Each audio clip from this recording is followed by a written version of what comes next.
Tell them run it on. What is going on? What is going on? Everybody in the house, what is going on? Wake up in Cleveland every single morning. I wake up, flex, thumb down now. Check, no drip, this wet. Tell them run it on. No sleep, no rest. Might crash, might wreck. But first I stretch. Tell them run it on. I wake up, flex, thumb down now. Check, no drip, this wet. Tell them run it on. I wake up, flex, thumb down now. Check, no drip, this wet. Tell them run it on. Let's wake up in Cleveland. First one back. Feels like in forever. Legitimately forever.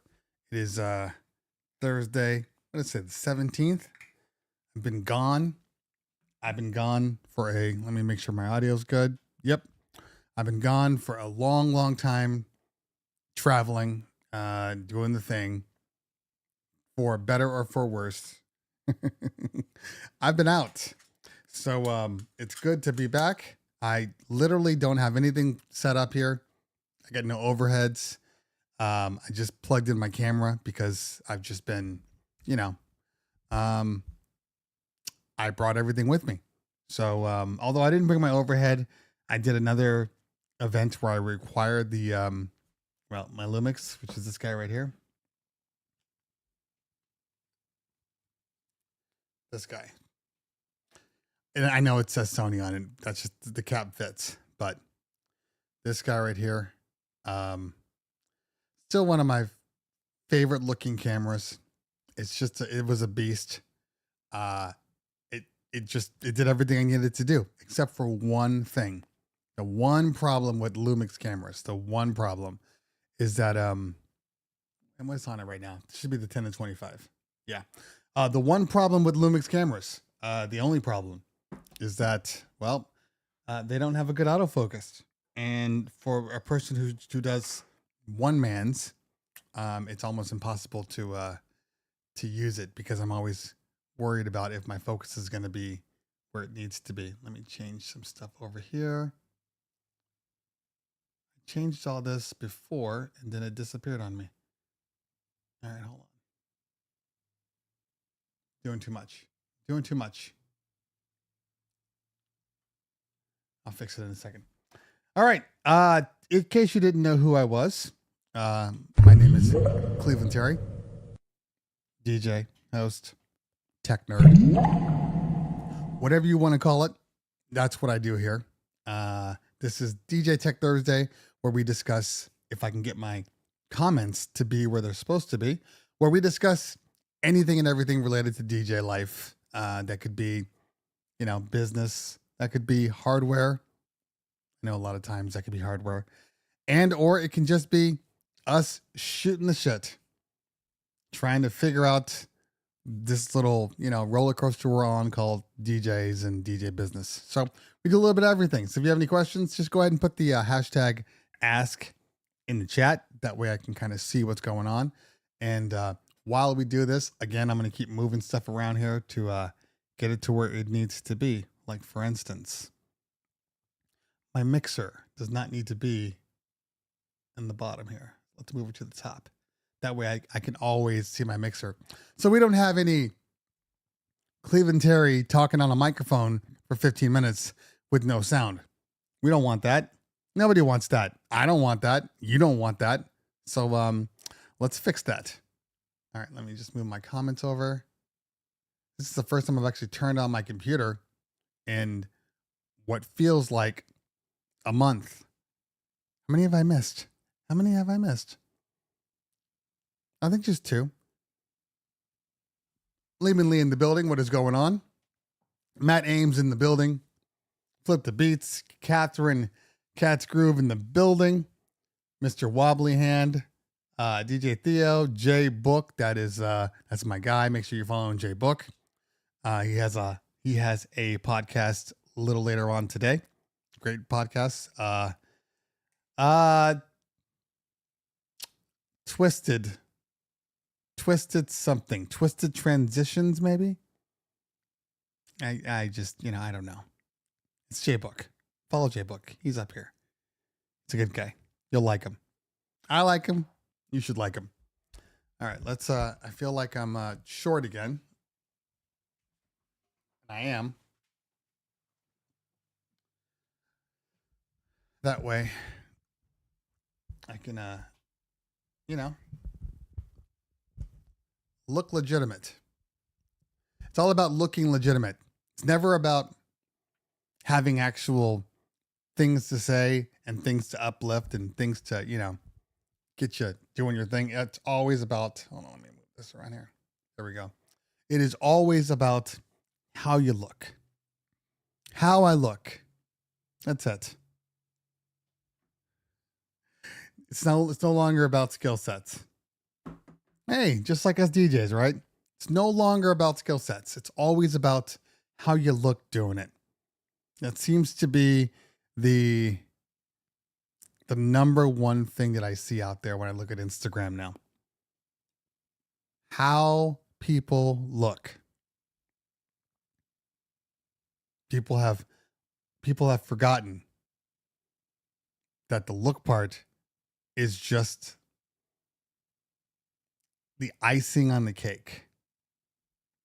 But when it comes down to anything and everything you do, skill sets, programming, reading a crowd, all of these little things are the things that make you a good DJ.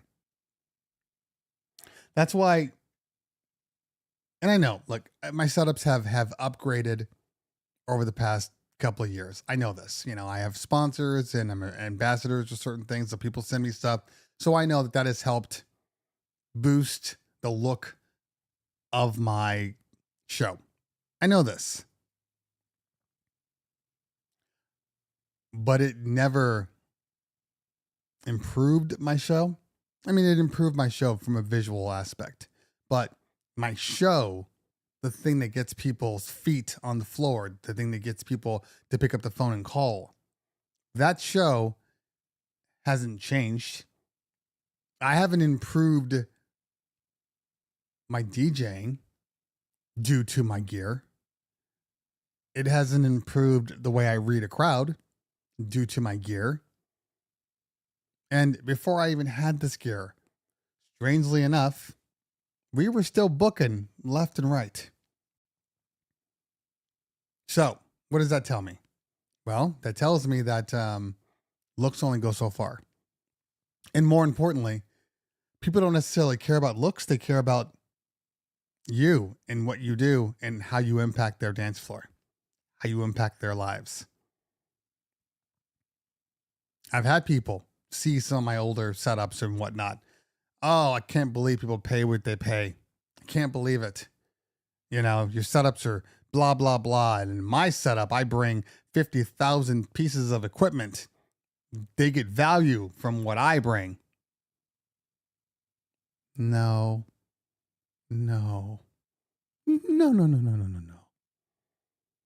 That's not what's important. It's value added. It's always value added, but it's not the main value. Because I don't care how good you look if you're trash. I've seen some good looking trash before. I've seen people that say,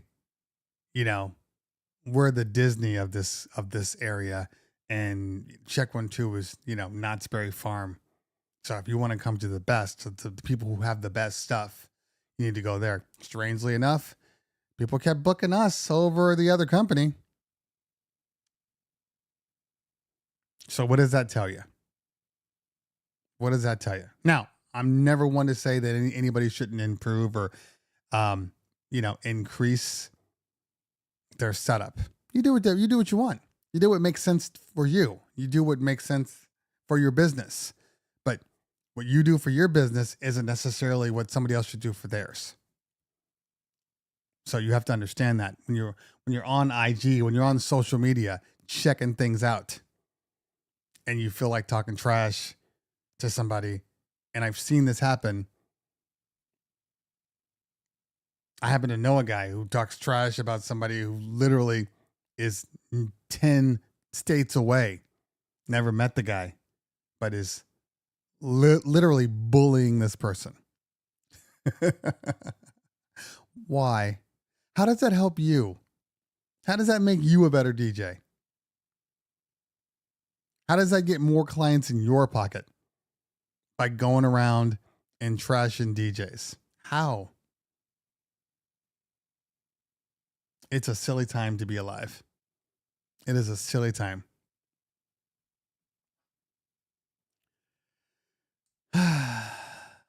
Let's see here. All right, what do we got here? DJ Matt Ames says, by the way, Matt Ames is one of my members. If you look down, you'll see that he's in green. That's a member. That's somebody supporting the channel, supporting me. And anybody can join. Anybody can become a member. Anybody can be a part of the CT crew. I'm working on a name. I don't have a name. It's like buy me a cup of coffee. Buy me a drink if you saw me at one of the expos. You know, it just helps support the channel, keeps me doing this, helps me come back every Thursday to be here with you guys. So there, it says either join, depending on what device you're on. It says join, or it says member, I believe. Go ahead and click on that. Show some love. But Matt asks, I have a folder of music in my iCloud drive that subsequently backs up to my Google Drive. I did a remove download of all the music to free up disk space, and it emptied the folder. Yeah. I think that Mixmaster GNL already answered this. I think he did. Thought I saw it. Where did it go? Oh, so he did an AMA. So check out Mixmaster. You know, it just depends. Every cloud service is different, and depending on how you have it set up, it will delete everything. But you said you have a backup from iCloud to Google Drive. But if you're having them work in perfect sync, and the iCloud is removed, then technically the Google Drive would be removed too. You have to check your settings out.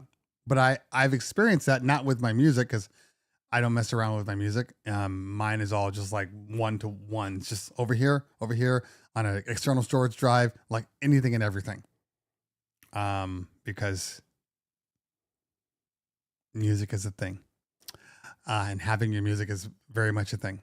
DJ J Book says, do you think you will trade in your gig bar for 360 tubes? Thoughts on 360 tubes?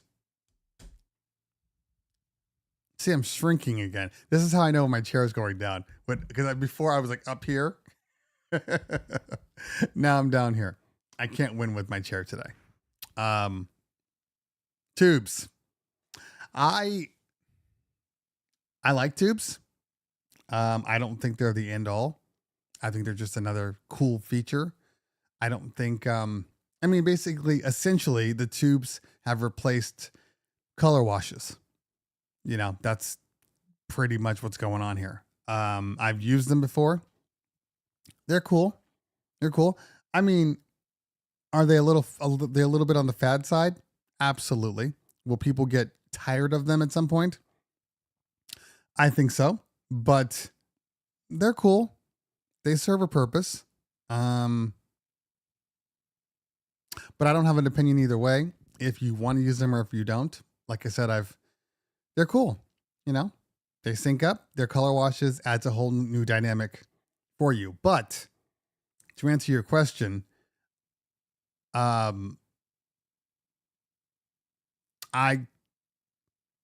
wouldn't personally have them replace my dance floor color washes because I don't think they go far enough. And they're expensive. And that's just one more thing I have to think about when I'm loading in my system. One more big ass case, because it's got to be a hard case or you're going to be breaking your lights. So I like them. I do. I don't know if they're I don't know if they're worth the trouble for me personally. That's just me, you know. And when I'm trying to set up things, I don't want to say I'm getting lazy. That's not the word, but I just want to be more efficient. I have you guys know that Chevet sent me the Gig Bar ILS with the 260s. I've been loving that. Now, are they the brightest things in the world? Like, are they better than my 350s, the moving heads? No. But coupled with the Gig Bar and its kind of 260 moving heads, and then the 2 moving heads I have that sit on the fixture, it's more than enough. And as long as the Gig Bar sits behind me, out of the way, it doesn't embarrass me. If that were my only thing, like just one Gig Bar, I don't know. I feel like that's not enough. But with the added 260s and the fact that it can run through its own programs and I don't have to even open up the WMX1, that's efficiency. And I appreciate efficiency. I will still go back to I can't necessarily go back to my 360s because they're too big for my new pedestals from the Max booth. Excuse me. From the Max booths. Link to your music, CT. Optical DJ. What does that mean exactly? But you know, I like them. But yeah, if I can find another light that's stronger, then I can bring out my WMX1 or my sound switch. I got to test the WMX1 anyway. So I got to figure out when I'm going to bring out my 3. I mean, I guess I could program my 260s. I have no need to program a Gig Bar. The programming in it is already good enough, so I don't really need to. Optical DJ, I do make music. I don't have it online anywhere. So there is no link for it to music that I produce. I mean, there's some videos of stuff that I've produced on this channel that I did for Serato Studio. Those are up. So just click on my little thing and click search Serato Studio, and then you can see that. But yeah, I don't have any new music that I've produced on anywhere that you can get to because it's my music. DJ Foreign says, do you use stickers on your Rev 7 platters? Absolutely not. I touch them with stickers and I touch them without. I prefer them without. You know, I don't know. I just, you know, one of the things that I really like about the Rev 7 is their platters. They hold really well. And more importantly, when you sweat, I don't know, they still grip. One of my issues with the Rain 1 was what they used for their vinyl. It's acrylic. I mean, obviously, but that's not really the issue. I think it's more the grooves than anything else. So in a very cold environment or in a hot environment, when you're sweating, you lose the ability to even, like, you know, hold on to your records. The Rain 12 suffers from this too. Their acrylic, it seems to be slightly better on the Rain ones. I guess but I was going to say, I've never used the 12s outside, but I've used them in here when I used to stream. And during the summertime, it gets really, really hot. And in this room, you know, my air conditioning can only keep up for so long. And, I mean, it's funny. I realized when I got back from my travels that I try to turn off everything now before I leave. So I turn off the computer. The amount of heat that this area generates is like 15 to 20 degrees warmer than the entire house. So I always have to deal with that. So yeah, when I used to use the Rain 12s, my fingers would sweat and I would lose grip. Okay. DJ Wizard 257 says, how can I get a secondhand Rev 7? Because I don't have money for a new one. You can't really get a secondhand Rev 7. Or more importantly, even if you do, you're going to pay full price. The demand for the Rev 7 is just too great. So you're going to end up paying. You're not going to get a really discounted one because there's really nothing else out there. Nobody's selling their Rev 7s because they're good. I mean, you're looking for a Rev 7, that should kind of tell you, but nobody's Nobody's trying to really sell their Rev 7s. I've seen a couple of people that are like, oh, I tried it. It's not really for me. Okay, cool. But in general, most people love their Rev 7s. And there isn't anything out there. There isn't anything out there necessarily on the horizon. You know, people always assume that there's going to be like a Rev 7, you know, version 2. Oh, it's coming out next year. So I'm going to wait on mine. You know, the Rev 7 is the Rev 7. You know, just like the S11 is the S11. So even though, I mean, potentially you could say that the S11 could use an upgrade, but not with the latest firmware. The S11 is still to this day the best battle mixer on the planet, even with its small amount of shortcomings. And they fixed a lot of this in their firmware. So this is my point. But Lehman, and what's going on, fam? Good to see you. Good to see you. At the X DJX. Lehman and Travis said, you know, Guitar Center has pre-owned revs for $17.99. Might as well get a new one. Exactly. If you're gonna pay, if it's when I think of used, I think of a real discount.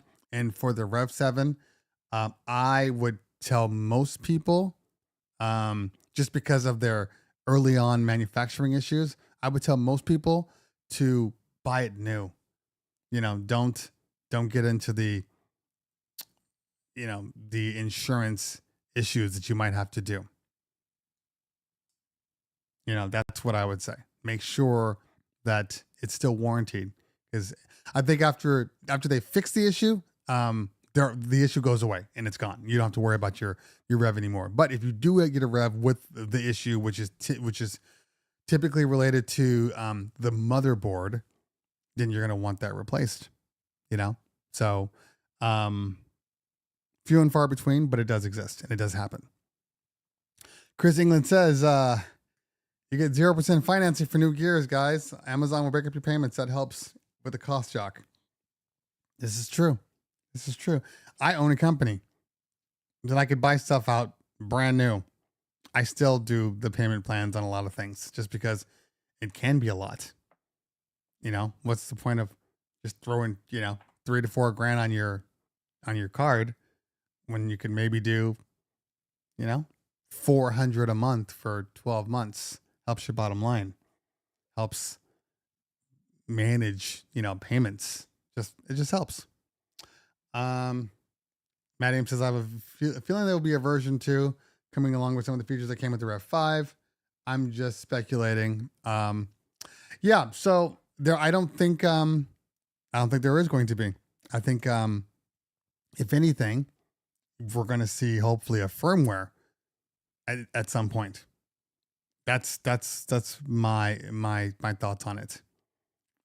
Look, the problem is, it's not in Pioneer DJ's best interest to come out with a 0.2 so early. That's gonna annoy people. It's gonna bother people. You know, with touchscreen, we don't need a touchscreen. We don't need a touchscreen on the Rev 7. We don't, guys. We don't. There's absolutely no reason for a touchscreen on the Rev 7. But if you come out with a new one that fixes some of the issues that could have been fixed with a firmware, you're just gonna annoy people. You'd even annoy me. I'd be the first one to say this is a cash grab. This is trash. This could have been a firmware update. I'd be the first one to say it. You know. Speaking of cash grabs, that's what somebody said to me on my last post. I guess I could have put that in here too. I got to update this. My last post, well, my second to last post, where I was just kind of showing the drift or the lack of drift on the Cross 12s, the new turntables from Pioneer DJ. If you haven't seen that, make sure you watch the video. It is in my video playlist, Terry's gear reviews. Check it out. But I did this small little video on it, and somebody literally said it's a cash grab. It's a cash. Don't replace your PLX 1000s. This is just a cash grab from Pioneer DJ. Sometimes I think people just love to see words come out of their brains. You know, I first off, it's not a cash grab because it's a completely different unit. It's not a cash grab because it is providing you with more than you had with the one. There's such things as upgrades. There's such things as different products. This is a completely different product. If you have the PLXs, but you want to get away from vinyl, you want to go more digital, then there you go. If you have phase, sure. Do you need them? Absolutely not. And I said that in my video. People don't want to remember things that I say. But I literally said, I'm like, look, if you're looking to upgrade, keyword, looking to upgrade, not being forced, just looking to upgrade, then it's the best turntable out there if you are into vinyl and you are into digital. There's no other turntable like it on the planet. So it can't be a cash grab if there's no other piece of gear like it on the planet. It'd be a cash grab if they just came out with a Rain 12 variant and was like, here you go. Now pick one. Ours is better. That's more of a cash grab. This is not a cash grab. Technics parts have skyrocketed. Well, that makes sense. That makes sense. I mean, that was one of the reasons why people kept their Technics. Easy to fix, but the writing's been on the wall for Technics. I'm not really quite sure what they're doing, in all honesty, because they're all over the place. One day they're releasing they're licensing their OEM. The next day they're coming out with some ridiculously expensive turntable that nobody will ever buy. And then, months later, all of a sudden they come out with the MK7, and then they come out with limited edition. Like, I don't know what they're doing. I don't know what they are doing. I wish I did, but I don't know. I don't know. Let's see here. Okay. Oh, we were just talking about the PLX. DJ Leo says, upgrade my PLX 1000s in phase. The Cross 12s or have both. I don't want, but I don't need both. I use record box. The phase HID, I could care less. Rev 7 record box capability. Okay. So, first of all, I will say, phase HID is wonderful. And I know you're on record box, so I get it. You don't get that benefit, but phase HID, wireless HID is beautiful. I absolutely love it. It's great to just be able to plug in your phase in the back of the USB and not have to think about it. Like, love it, love it, love it. Now, here's the thing for you, DJ Leo. You don't need the Cross 12s. You're absolutely right. You're still going to need your phases if you are any type of club DJ, because most DJ venues, I can't speak for everything. I'm only speaking for where I come from. If you're in the Midwest, maybe you're bringing your own stuff to every DJ club. If that was the case, I would never work a DJ club, in all honesty. But let's say you are, or let's say you're like me. Okay. And you go to a venue, the venue already has what it has. You just plug into them.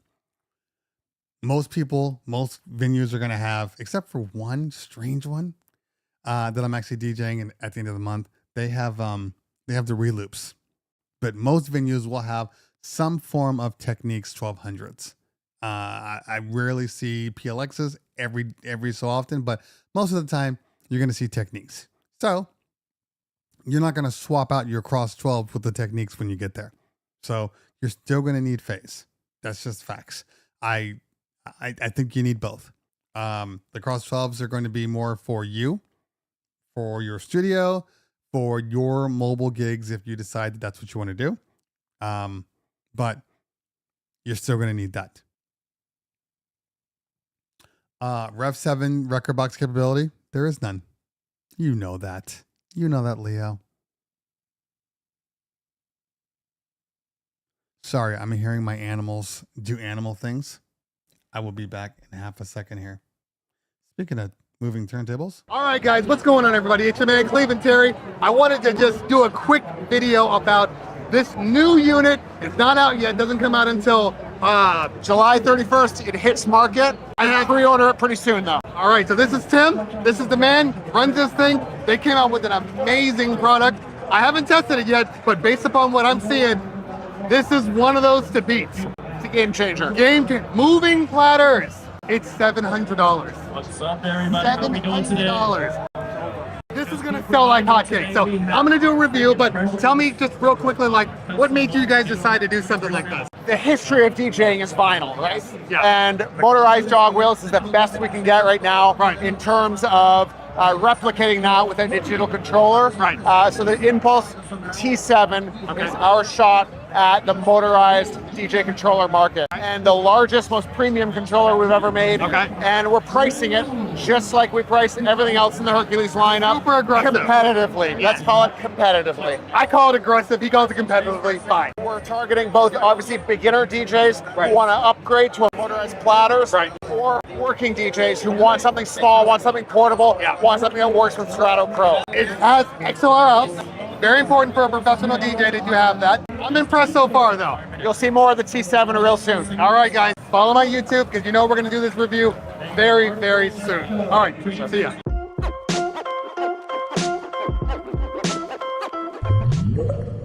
Okay. Let's see what we got here. PV says don't pay attention to negative comments. There are always going to be some salty DJs. DJs complain about everything. There's no way around it. It's clearly worse now. I don't typically care. However, I don't just let them say what they want to say. That's me. I'm not that guy. If you say something stupid in public where I am visible, I'm going to call you out. Now, that doesn't mean I'm going to, go down the petty mountain with you. But I will say one thing and then move on. I feel like everybody needs to know the truth. You can't just say what you want to say. So that's why people are always like, why are you pinning that comment? I'm pinning that comment because I pin stupid comments. I either pin really smart comments or really stupid comments. You choose which one you want it to be. That's just my thing. I'm petty like that. Okay. Let's see here. MPC 3G. I'm more of a mixed blend DJ trying to decide between the Rev 5 or the Rain 4. Kind of leaning towards the Rain 4 thoughts. Well, I mean, they're two completely different units.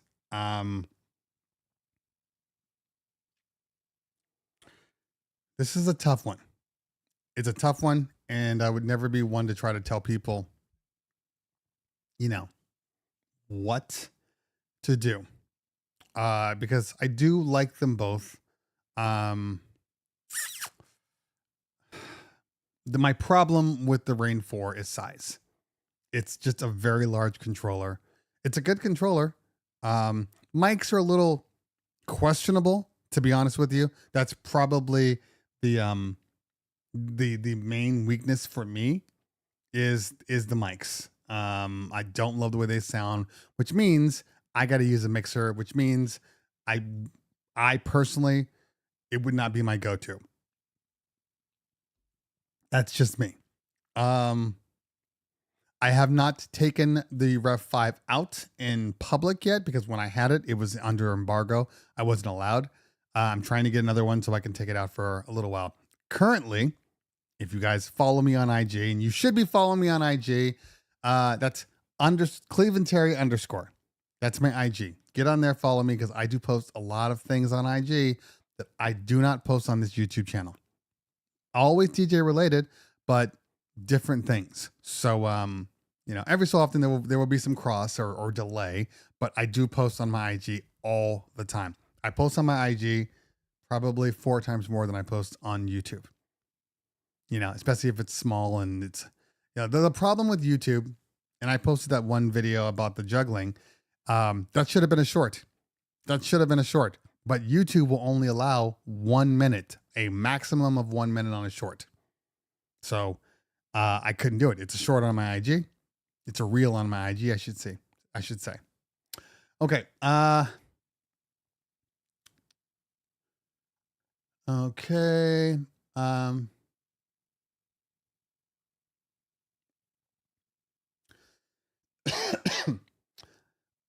I'm going to say something to people because I'm looking at the conversation between, Farns and Mixmaster G. I never use the Q button. I absolutely never use the Q button. Not the Q points. I don't use the Q button. I think it's redundant for me. You do it however you use it. Your mileage may vary, but for me, it feels hella redundant, especially when I have Q points. I know it's a CDJ thing, especially when they didn't have Q points, but now I don't know. I don't know that it's necessary. Techniques been the standard since 1970. Well, it's 2023 and things can change. Now, I know that for a fact, a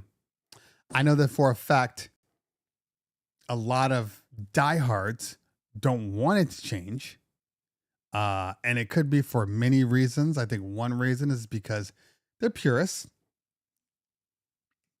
DJ George's mix, the Rev 5 has more functions than the Rain 4. I don't know that I agree with that. And the Rain 4 has a lot of features too. So I'm never going to say that. The Rain 4 is not featureless. It has tons of stuff on that thing. Techniques has been the standard. Always has been. It is a great, they're great. They last forever. They're built like tanks.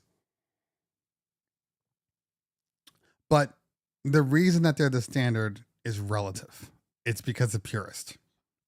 It's because of vinyl DJs. The fact is, there's been turntables out there that have been just as good for a long while now. Now, the ability to fix a 1200 is what sells it over every other turntable out there. That's really it, And if it were the gold standard, then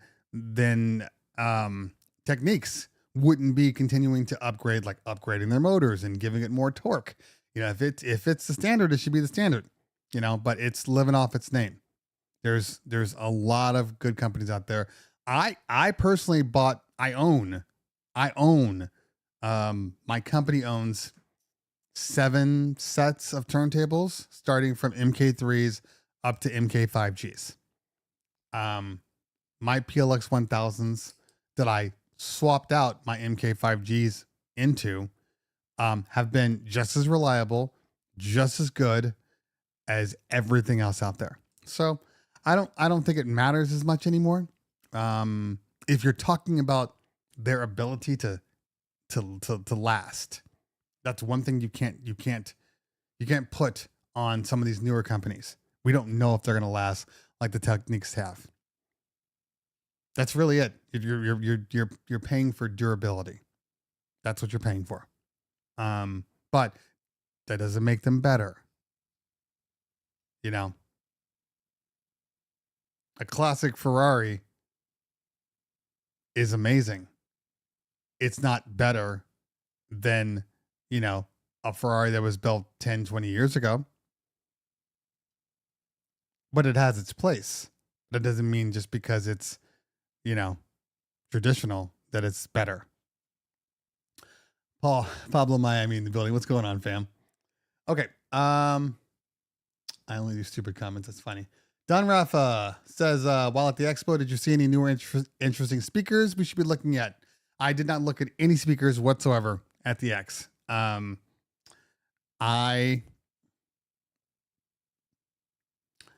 don't know.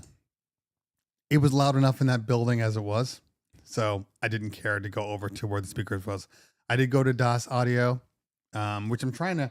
We're gonna do something, DAS Audio and I, to test out their stuff too, because I've heard really good things about DAS Audio. So we'll see how that works out. But no, I haven't.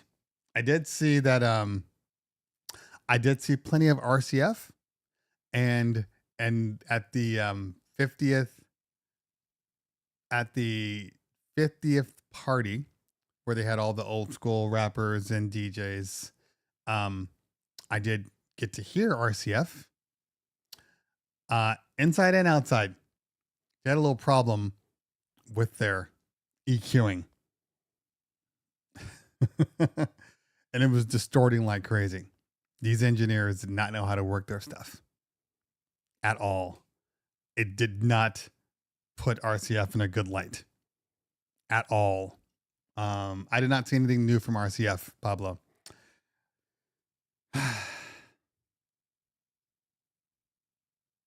I don't ask. The main stage RCF system was bumping. I heard baseballs on the beach. Wasn't impressive.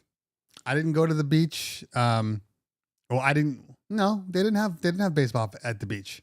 And we're talking about the if we're talking about Scratch Bastard's performance, that was using DAS audio, not RCF.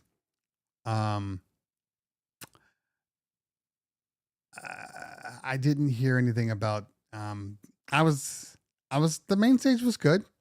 You know, I mean, it was loud. The room's not that big, you know, and if you throw up, you know, 4 to 6 subs, you know, it's going to sound good in the room. But I think they used the same, well, they didn't. It was a different set of subs for the club, but it was all RCF there. At Resorts on Tuesday. At Resorts. Did I go to Resorts at all? On Tuesday? Where was I on Tuesday? Oh, that's Scratch Bastard. That was Scratch Bastard on Tuesday. I think. Or was it Wednesday? No, it was Tuesday. Yeah, because Monday was the house club with Dave all day. Tuesday was Scratch Bastard. Wednesday was the 50th at Hard Rock in the club. Yeah. So I didn't go to Resorts. I'm gonna go to the Resorts to see somebody when I can see Scratch Bastard. You're out your damn mind. You're out your damn mind. Okay.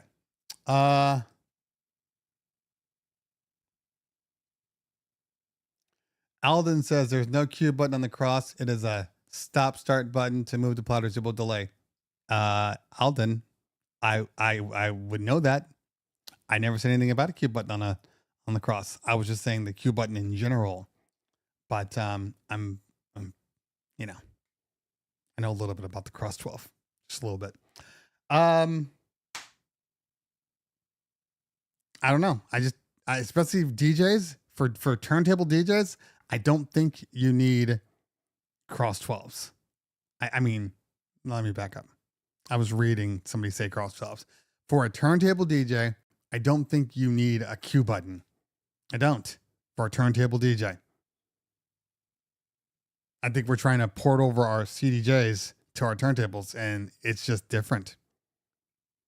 That was Wednesday. What was Wednesday? Scratch wasn't Wednesday. I know that much. So what was Wednesday? Oh, that was for someone else. Gotcha, Alden. Gotcha. Yeah, did you go to the Millstar event? I did go to the Millstar event. That was the 50th on Wednesday night. That one did not sound good, and that was all RCF. I'm not blaming RCF. RCF was crispy. No. Maybe by the end it was crispy, but for the first 2 hours, it was trash. Now, I am not blaming RCF. I'm blaming the engineers who don't know their stuff, but it was not crispy. That was trash. For legitimately 2 hours. I had to leave the room. And outside, there was an RCF column array, like Eve. It was out there just hanging on for dear life. Poor thing. Poor thing was hanging on for dear life. So I don't blame RCF for what was happening at the concert. I blame the engineers. They didn't know their stuff. I just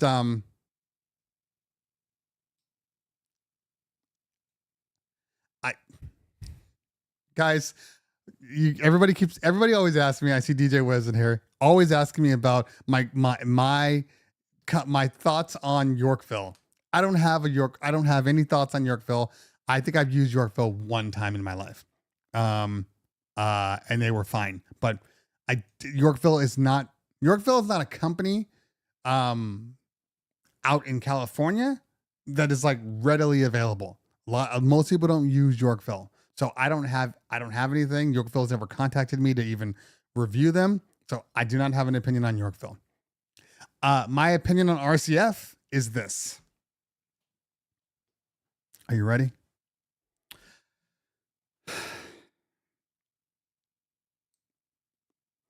I don't have a problem with RCF. I think RCF makes quality speakers. But what I do think is there's a lot more hype on RCF than the quality matches.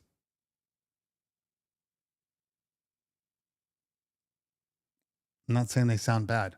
I'm not saying that at all. I think they're a good sounding speaker. I just think they're overhyped.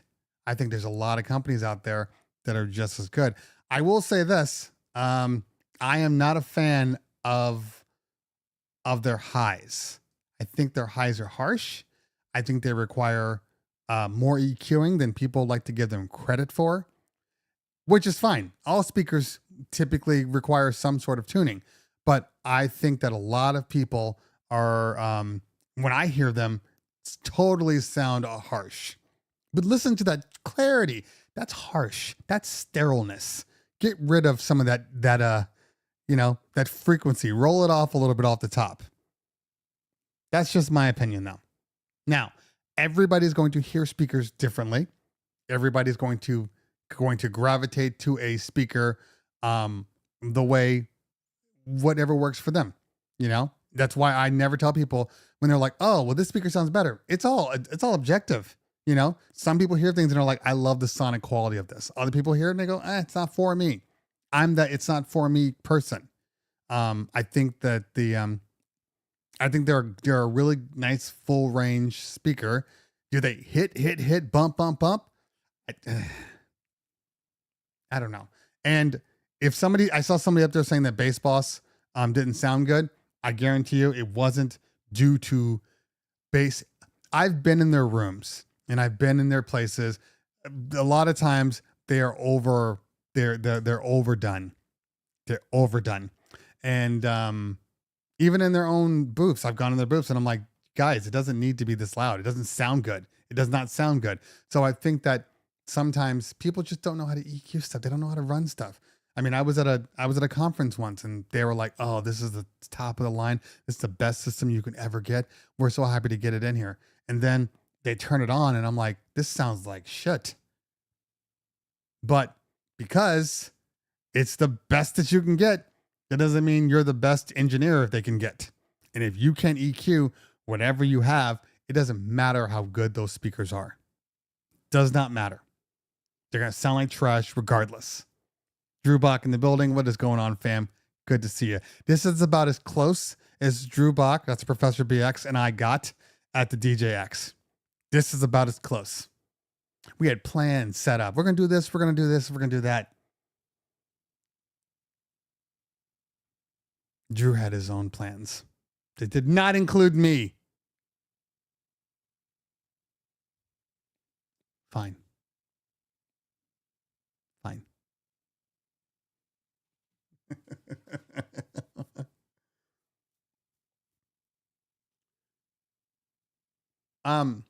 DJ Leo says, "Bass Boss, they sounded super bassy at the kids DJ booth." I'm flat out saying I don't think there's any speaker out there, any sub out there better than Bass Boss. Now, here's the thing. This is another thing. I've said this before. I'll say it again. I don't like their highs. I think their highs are horrible. I think they sound really, really soulless. I love their subs. I think their subs are some of the best you can buy. And I would not even hesitate to do a mix and match. Baseball subs and some different highs. I just don't like their highs. I don't think they sound good. And they're like, "Oh, they're perfectly tuned." And no, they're not. Not for me. Not for me. My ears are bleeding. My ears are bleeding right now. That's not good tuning for me. Now, again, love their subs. It's in the name. Bass Boss. Doesn't say treble boss. It says bass boss. So I'm going to stick to what is in their name. Bass boss. I'm going to avoid treble boss.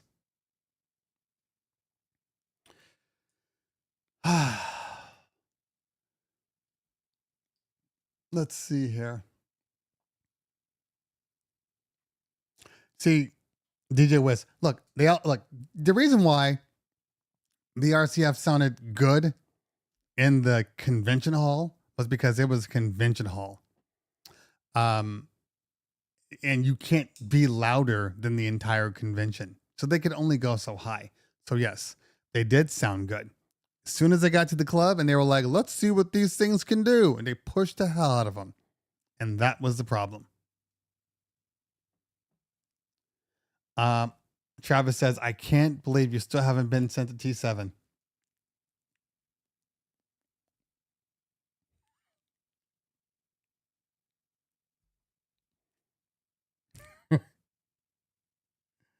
It's better to not say anything at all. Although I do have a reloop. I do have a reloop that I've been texting, the Mixon 8. I've been testing that. Still testing. I'm still testing. I think I have most of what I feel about it. But I'm still testing. That review should come out actually probably in the next day or so. I might even knock it out today. I got to run through one more thing before I shoot the video. I got to get all my cameras up. I don't really want to do it. And I have meetings today. So it's throwing me. I think I have a meeting at noon? No, 1:30. So I will say this right now before I even get into any reviews. There is a purpose for the Mixon 8. There is a well, no, Max, that's funny you'd say that. Don't rush it. So here's the thing. First off, just so you know, they don't give you a lot of time. I think I have 30 days with it, and I don't need, me personally, I've been doing reviews for so long. I don't actually need them that long. I need them for I need them in my studio for a day or two. And I like to take them out because that's what really kind of separates the men from the boys or the girls from the women. I don't know what you say anymore. Can you even say that anymore? Can you say that line? Am I anyway? Yeah, so I saw everything I needed to know. And I may or may not take it back out on Saturday if I can't get what I need, but I've gotten the gist of it, the gist of it. And if you are, one thing I will say, if you are an iPad DJ, I mean, in reality, there really isn't anything better, than the Mixon if you are an iPad DJ. If you want something to be, designed for your iPad.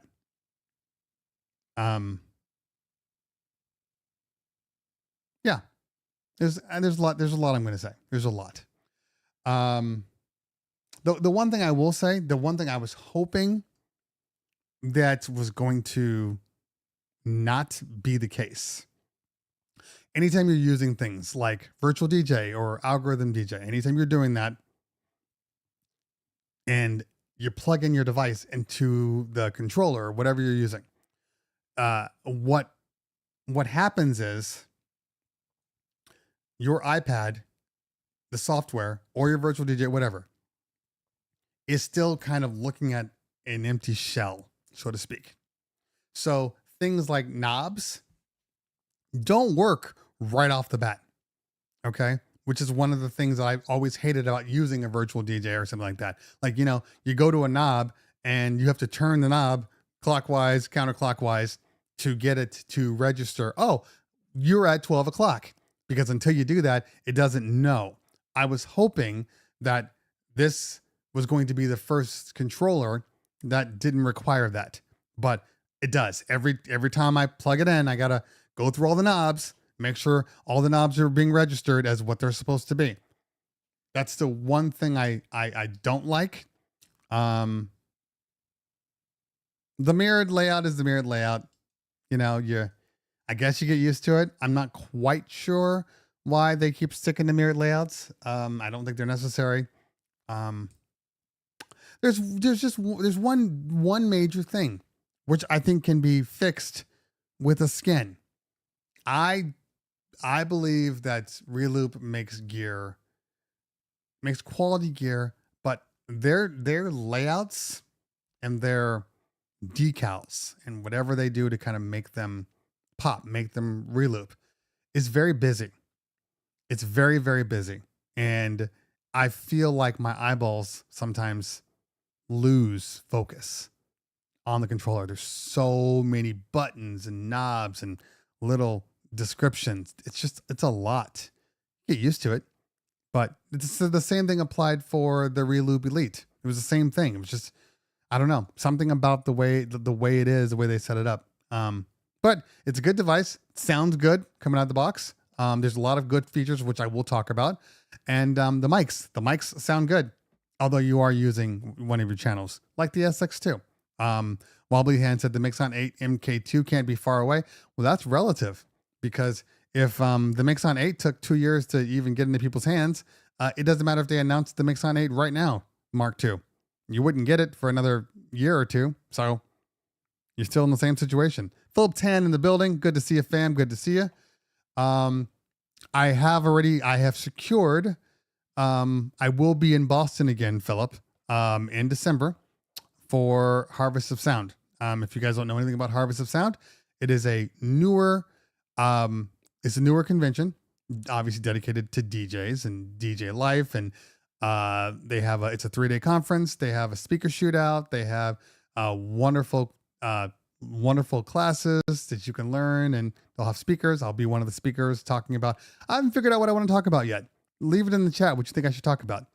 I'm landing on one thing in particular, but let me know in the chat what you think I should talk about.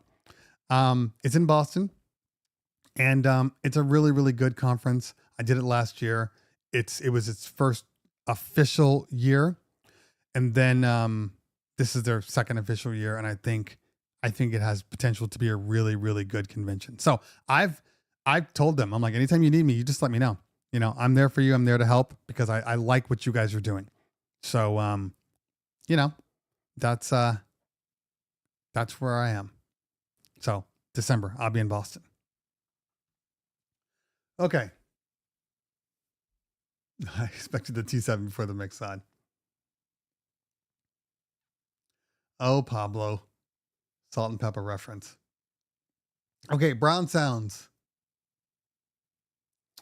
Where would you put the Bose power speaker system that costs $5,500 for a set?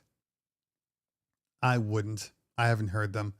And do you think that the 1000 SRT update will stop working with the new Pioneer Flex 10 replacement? Why would it stop working? This isn't Apple. We're not selling iPhones. I still have an SX2 that works just fine. It hasn't broken. So I expect your SRT to work just fine.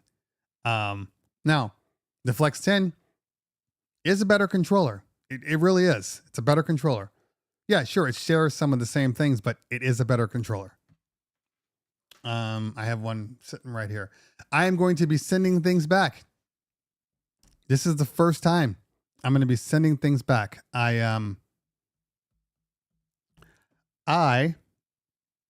am mentally tired of not being able to walk around in my studio and not being able to go into my workout room. It was technically my daughter's room before she went off to college. She's gone. So it's now a pseudo workout room. I'm sending things back. I'm tired of looking at them. I know these are first world problems. I know this is something I probably shouldn't be complaining about because years ago I didn't have any gear. Now I legitimately have too much gear. So most of the time they don't ask for things back. Although they did ask my Rev 5 back when I got it because of DJX. I had to send it back, because they had an expo coming. So I get it. But I still need one back so I can do my real world testing. Yeah. So hopefully that comes through. So what am I sending back? Well, there's certain things that I'm keeping because I need to keep here in the studio. One of them is the Prime 4 Plus. I need to keep the Prime 4 Plus because anytime that Denon updates, I mean, technically, I guess I could have gotten away with like an SC 6000. 6000? SC 6000? Not the SC 6000. The controller. I can't even think of the name right now. LC maybe? Anyway, you guys know the controller. The controller that kind of came and went when the Prime 4 came out. I will be keeping the Prime 4 because when they come out with new updates, that's the perfect one to test it on. I will be...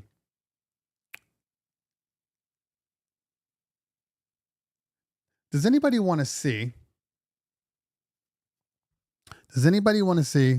Brown Sounds with the super chat? Thank you so much, fam. Appreciate you. Does anybody want to see an Opus Quad Prime 4 Plus comparison video? Let me know in the chat. I do have a RX3 OG Prime 4 comparison that is just sitting, that needs to be edited, that I shot months ago. So let me know. Sure, why not? This is big as hell. I don't have enough room to do both of them, so it's going to take more work.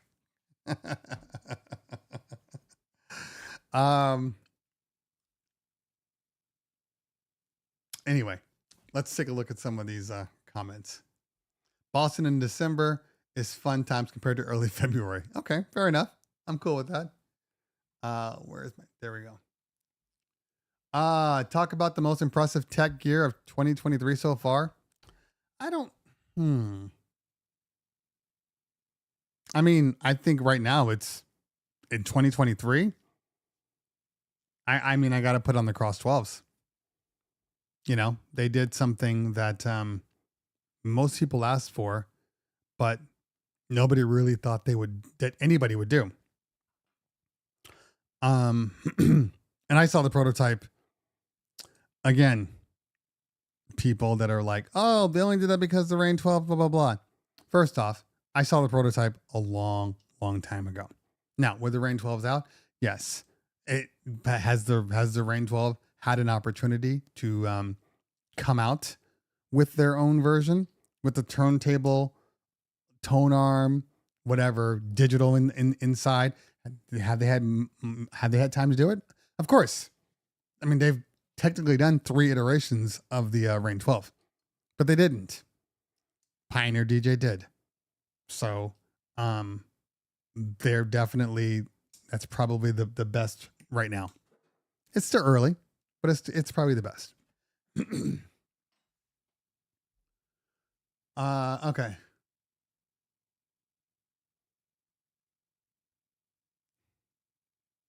So, Pablo, just so you know, I mean, you might know this, I'm allergic to gluten. So, I can't drink beer. I drink tequila. I drink vodka, but no beer. There's a, which is always dangerous. In my office complex, there's a brewery, 4 doors down from us. And they have a sake, not sake. I mean, it's a beer, but it's cold. It's a cold sake, that they make. It's so good. It's so good and strong. So strong. Okay. Boston in December is a bad idea. Hey, I've been to Boston already. I loved it. I mean, yeah, it rained, but I thought it was great. This time I'm going to take more opportunities to see the city. Last time I did not. I was just in and out, but this time I'm going to see the city.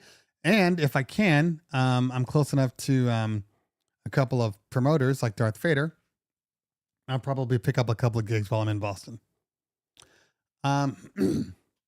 Any good case recommendations for the Flex 10? The Flex 10 will work in any case that you currently have. Well, for the most part, I know some that are super form fitting. You might have to take out a side or two, or at least modify the sides. But in general, it's only an inch larger than the SRT. It still fits in my glide bag, which is where it's at right now. Actually, it's actually sitting right here. The Mixon 8 is in my glide bag right now.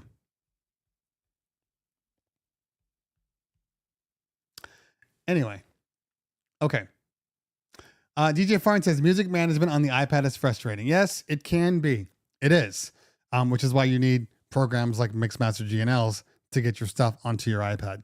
I still have not done that, which is why that's why I haven't done the review. I need to have one day where I only use my iPad for the entire party. That's what I need. Because right now I've been using it only while I'm streaming. Because, I'll do a bar mitzvah and they'll give me a Spotify playlist and I'll play the stuff off of there. After I convert it, obviously, to Tidal or BeatSource. Yeah. Okay. Let's see here.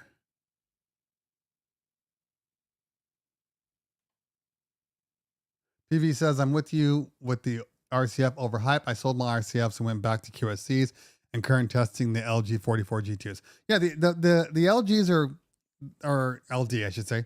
44s are really good. I've never taken them out. I've only heard them. But I will trust what my guy DJ Bar said to me. He said they're good until they're not. When they get too hot, and the heatsink can no longer work properly, that's typically when they start to struggle, like every single column array. That's the one thing. And I never get that with my QSCs or my JBLs. I've never had my system overheat and then just stop putting out bass. Like that is a column array thing. And it's something you have to realize, which is why when people tell me that their systems can do 200 people, I say that's not possible. Even if your system could do 200 people, after a couple hours, it's not going to sound good with the 200 people. It's going to sound basic because it needs to cool down. And I haven't found one column array that doesn't ever need to cool down. That's the issue. And no, I have not tested Avanti speakers. I don't, contrary to what people believe, I don't own Guitar Center or, Zounds. There are speakers that I just have. Look, there's dozens and dozens of speaker manufacturers, and I'm sure that some that are very, very good. It's just an issue of accessibility.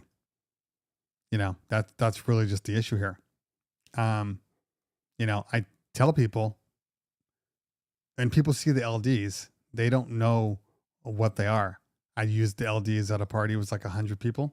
Anytime it's 100 people to 120, depending on the size of the room, I bring my LD, the Maui 28 G3s, every opportunity I get. Every opportunity, because they're small. Somebody walked in and was like, oh, what are these? Are these the JBLs? Everybody assumes because JBL is probably the one speaker system that's in a Guitar Center, they just assume every column array is JBL. It's only as DJs that know that there are so many brands out there. Most don't know, but I do love the LDs. But there is a limit to what I will do with those LDs before I bring my QSCs. Like for instance, this weekend, it's 90 people. The room is decent size. Those LDs are going to smack in that room. I'm not worried about that, but once we're at 150, 135, depending, I won't bring them outside. I probably won't bring them. So, to each their own. All right. Hold on. Let me, take a quick mental break.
All right. I'm just reading some of the comments. Yeah, workout of the day. Yeah, moving around a Prime 4 back and forth with the Opus Quad, definitely a lot of weight.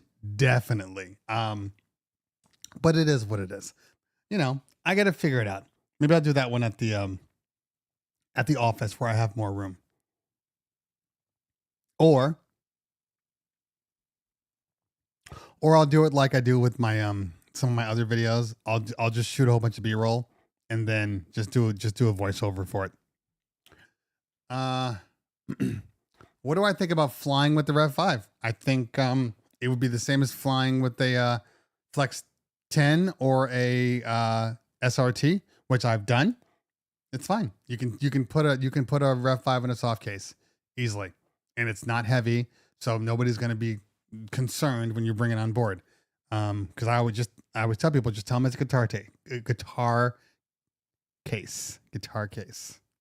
That's what you need to do. Okay. Let's see here. I know I saw one. Leon Billups in the building. What's going on? Ahmad Collins says, what slip mats do you use for your turntables? Because the ones I have are trash and it's so hard to pick up and backspin. Well, my turntables are actually sitting underneath me right now. I guess I can show you, even though you guys know, but I'll show you anyway.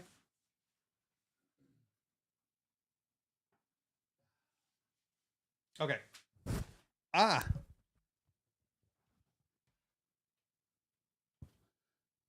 These are the ones I use, and I believe they're theirs, but very flexible. You know, the ones that come with like the Pioneers and stuff, even the Techniques are just not that good in my opinion. It's better to buy new ones. But I like the Innovator ones. Some of my favorite ones are actually the ones that came from Phase when they were delayed with their phases. They sent those out as a gift. And still one of my favorites. These guys, they feel very similar to the Innovator ones. And then if you guys remember on my Rev 7 video, I cut out my slip mats for my Rev 7.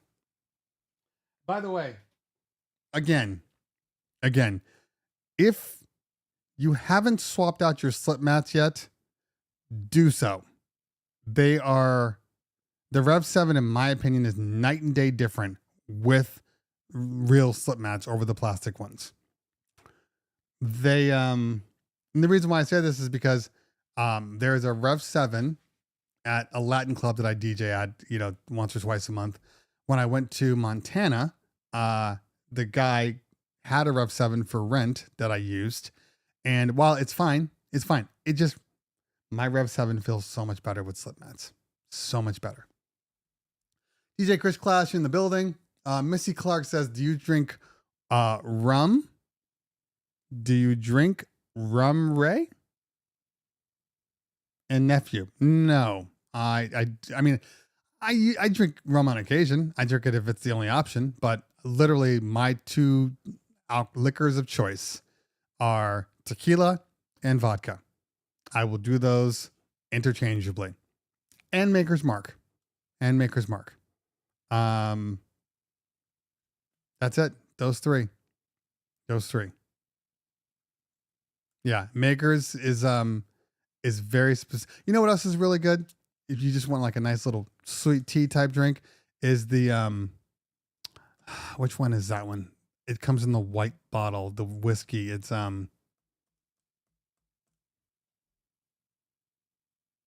is it Jack Daniels?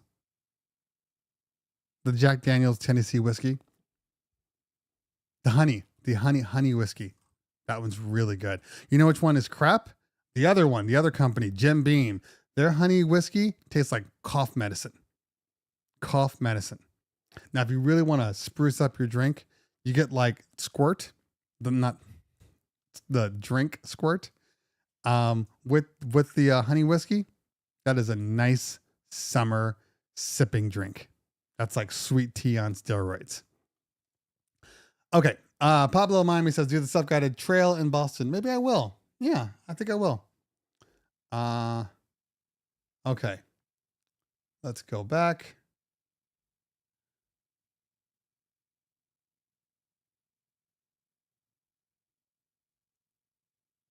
Okay. Not as far back as I thought. Did you make it to Seattle this summer? Yes. See, DJ Farns, I don't think you follow me on Instagram. You don't follow me. And since you don't follow me, we can't be friends. Yeah, I was in Seattle in June, end of June, June 30th. I did a wedding in Seattle. I've been traveling a lot this last 3 months. More in the last 3 months than I've done probably in my entire life. I've just been traveling. Which is a good thing, but it's also a bad thing. The one that hurt me the most from a family perspective was DJX. Wasn't DJX's fault. It was because I had the wedding in Montana the day before DJX. So I left for Montana on, I think I see a spider. Hold on. Mobile DJ, that's you. Do yourself a favor. Get yourself some battery powered stuff. Now, I'm not talking about getting big battery powered backup. What I'm really talking about here is get yourself some battery powered components. This weekend, rainy season in California, we are doing our party. Power goes out. Kids are sad. Kids are crying. They got to go home soon because there's no lighting in there. But we had brought some wireless battery powered uplights. Some Mackie Thump Goes. My microphone could have been wired, but I had my X5 wireless XLRs. The Mackie Thump Go's Bluetooth. I set my Serato to Bluetooth to the Mackie Thump Go, and then I DJ'd right from there. DJing with Bluetooth is so tough. 30 minutes later, the lighting came back on. My equipment came back on. We were rocking like it never stopped. Get yourself some battery powered stuff. It can save your life.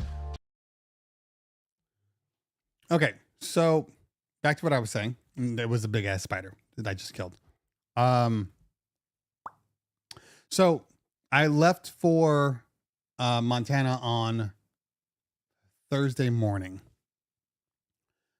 and I think my family was doing something. My kids, oh yeah, that's right. My kids had a whole bunch of like dance stuff, and then they went to Disneyland on Wednesday night. So I didn't really see my family from like when I worked on Saturday. I didn't see my family. Maybe I saw them on Sunday, maybe.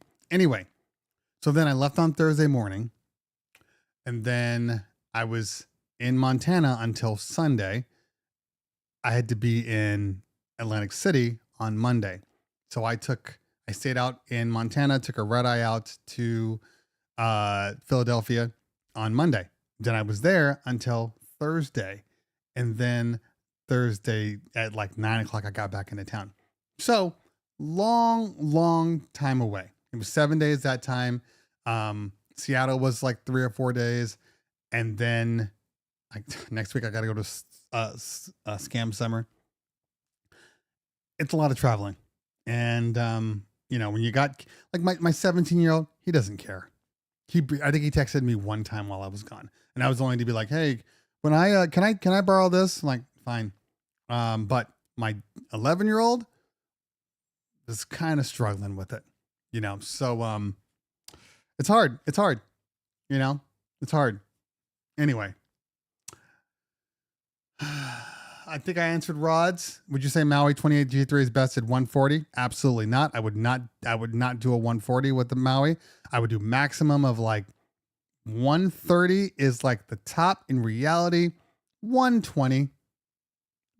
If you're in a small room, maybe you can stretch it out. Get a small dance floor in a small room, you can possibly stretch it out. But in general, for a regular size room, for that bass fall off and all that stuff, 120. At a point, I only used column for under 50 people or kids. After that, 2 tops and a single sub, and it's not much bigger. No, you're right. You're absolutely right. If you do 1 sub and 2 tops, you're probably in the same situation. And space wise, it's practically doing the same thing. He's absolutely right. DJ Leo. But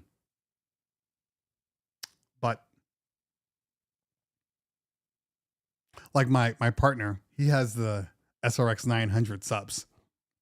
He can barely use those things anywhere. And then the JBL SRX 15s.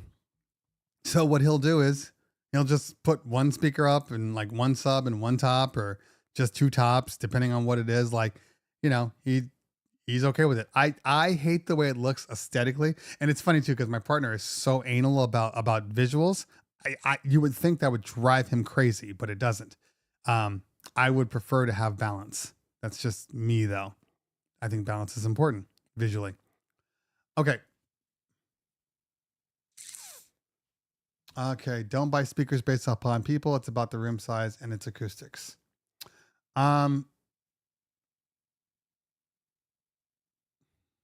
Okay. So Keith is correct. Okay. I mean, in what he's saying is correct, except for the fact that there are variables in that correctness. Because while yes, you should be buying speakers for room size, I'm not bringing my 828 sub and my JBLs, even if the room accommodates 400 people, but there's only 130 people in the room.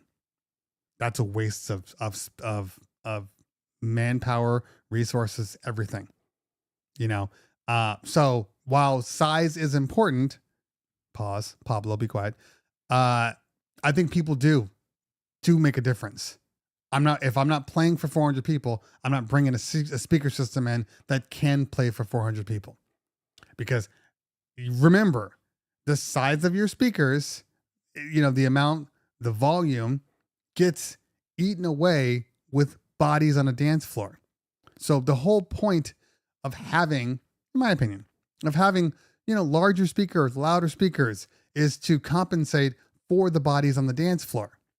But if you still don't have enough bodies on the dance floor to cut away from that bass and all that stuff, then, you're probably going to be fine.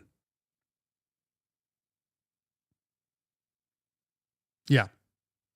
That's my take, and I'm sticking to it. My Wes Wonder says my Evox don't need to cool down. Wes Wonder. So Wes Wonder, I used Wes's system in Seattle. He took care of me out there. And by the way, thank you one more time. It was perfect. Got a chance to hear the RCFs. They're good. They're, like I said, they're good sounding speakers. A little sterile, a little hot on the top end that you got to EQ off. And they're the space that they have to be in to get like maximum bass. So, okay, I'll before I move over to the EVs. So the space that it requires, they're very, very boomy, but they're strangely not boomy right in front of them on the dance floor. Like they're boomy off in the corners or outside. They hit, Just inside, they're I don't know, something about the way they work. They don't sound as, they're not as boomy. I use the Evolve 50s in Montana, people. I haven't had a Tech Thursday to even talk about them. So I use the Evolve 50s. The end of all column arrays. This is the one that you should buy. My Evolve 50s. I can use my Evolve 50s with 200 plus people and be just fine. I can blah, blah, blah. No, you can't. No, you cannot. The Evolve 50s are solid. They are not the end all. So for all of you people out there talking about all I use are Evolve 50s and they hit, I don't believe you. They're fine. They're balanced. I noticed that the fall off, or the peak bass is very deep into the room.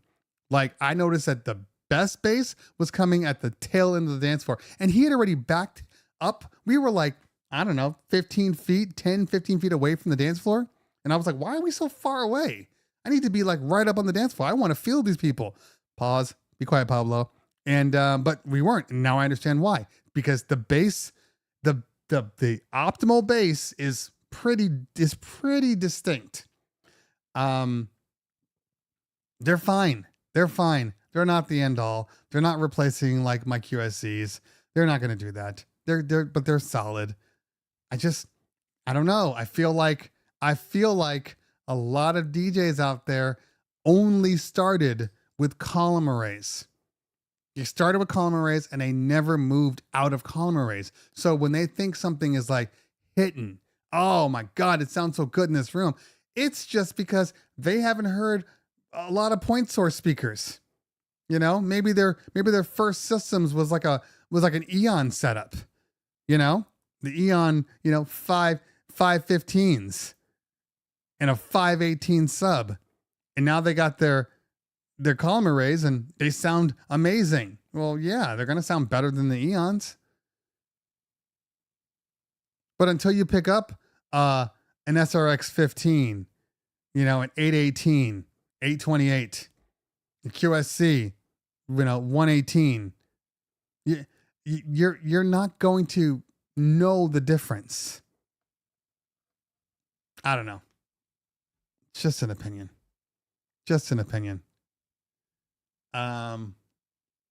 Okay. What about the RCF J8s? I got a reel on the RCF J8s. If you want to check it out, it's on my Instagram. Go ahead. You can check it out. As a matter of fact, I made fun of I hear 100 people or less on the G3. I don't know what to tell you, Rods. That's my number, about 100. But if it gets up to 120, I'm still fine. I would not go above 120. I think 100 is the sweet spot, but you can still make it work at 120. What about the RCF J8s? So a guy came on here and was bragging about how he had one RCF J8 and it was all he needed for up to 200 people. And I kind of trashed him a little bit. So-and-so. His name was so-and-so. He hasn't been back in a while. But what he did do, he had commented on another one of my tech streams and said, I just went out and bought another J8 RCF. And you were right. It does sound better. Why are you trying to kill him with that Jamaican gas in a bottle? Okay. Let's see here. Let's move on up. DJ Kirk, do you think Serato will ever come out with an app version of their software like DJ Pro? I don't know. It'd be nice, but I don't know. I mean, I guess if the demand pushes them enough, I mean, they only have so many resources. They're a small company. I mean, not necessarily a small company anymore, but they can only do so much. And right now they're working on the rewrite, which I care about is the rewrite. I don't care about an app. I care about the rewrite to Serato.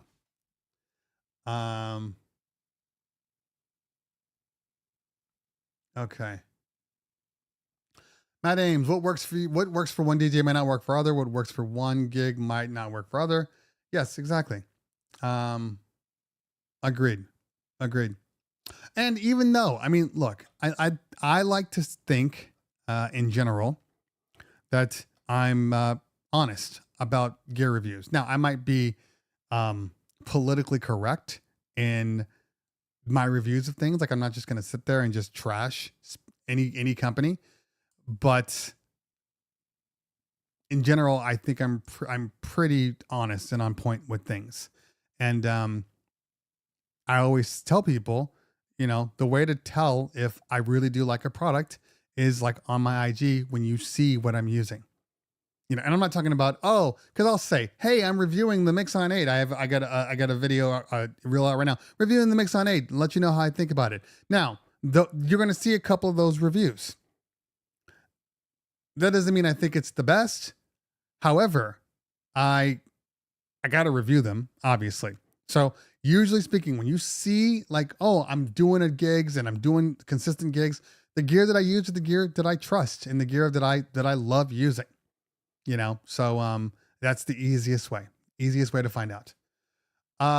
Wayne Island Boy says, what is your dream setup and equipment? I don't have a dream setup. I'm living the dream.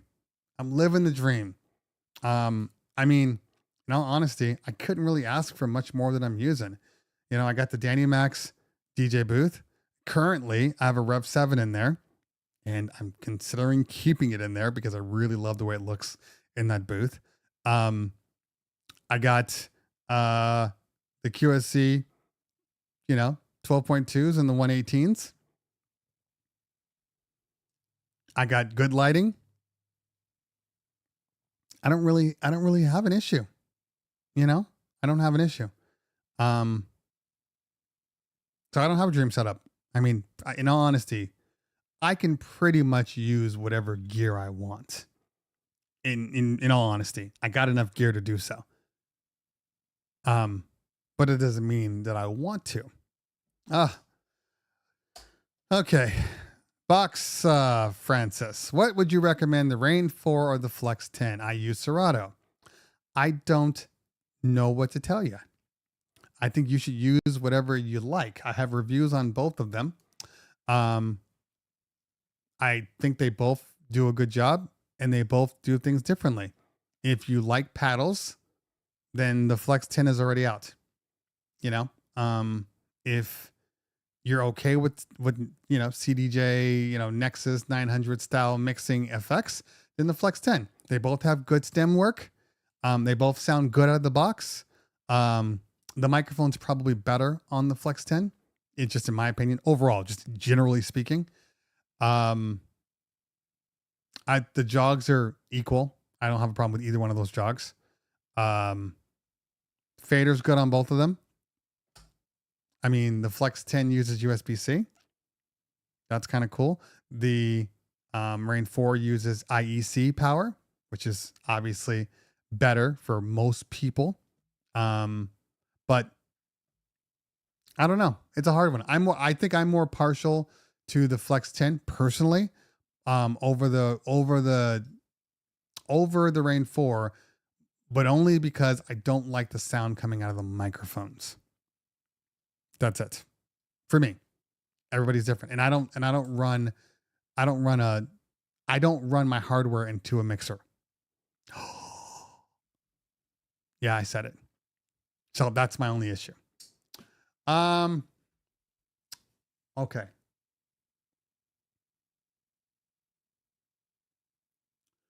All right, let's see here.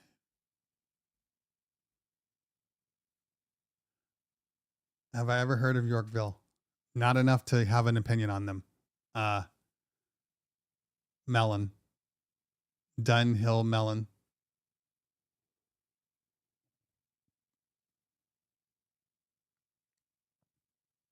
Okay.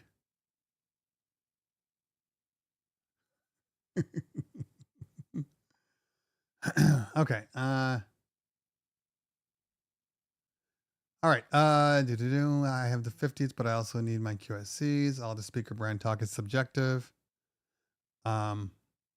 Yes, yes, it is. Matthew is in the building. What's going on? Also, as you start DJing more gigs of varying sizes, you'll be able to avoid buying more speakers. Yep, exactly.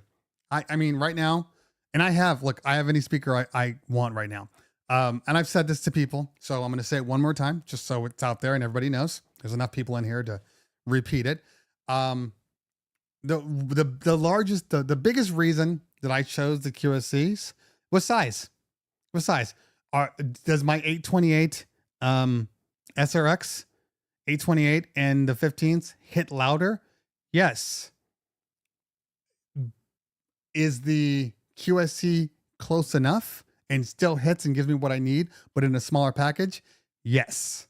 So that's why I go with the QSCs. I could have gotten the 900s, and those things would have hit bigger than any speaker out there for the most part. But the 900s are large, and they don't fit in my F-150. So I'm about convenience too and efficiency. Right now, I can fit my entire system in my F-150. I do have to put the one weakness of the Max DJ booth is not the DJ booth. It's the lighting stands. Their cases are big, so I put those in my back seat. But besides that, I can fit everything in my truck, and that's the key here. Everything needs to fit my truck. If it doesn't fit my truck, I won't use it. Or if it just requires too much space or babying, I won't use it. Okay.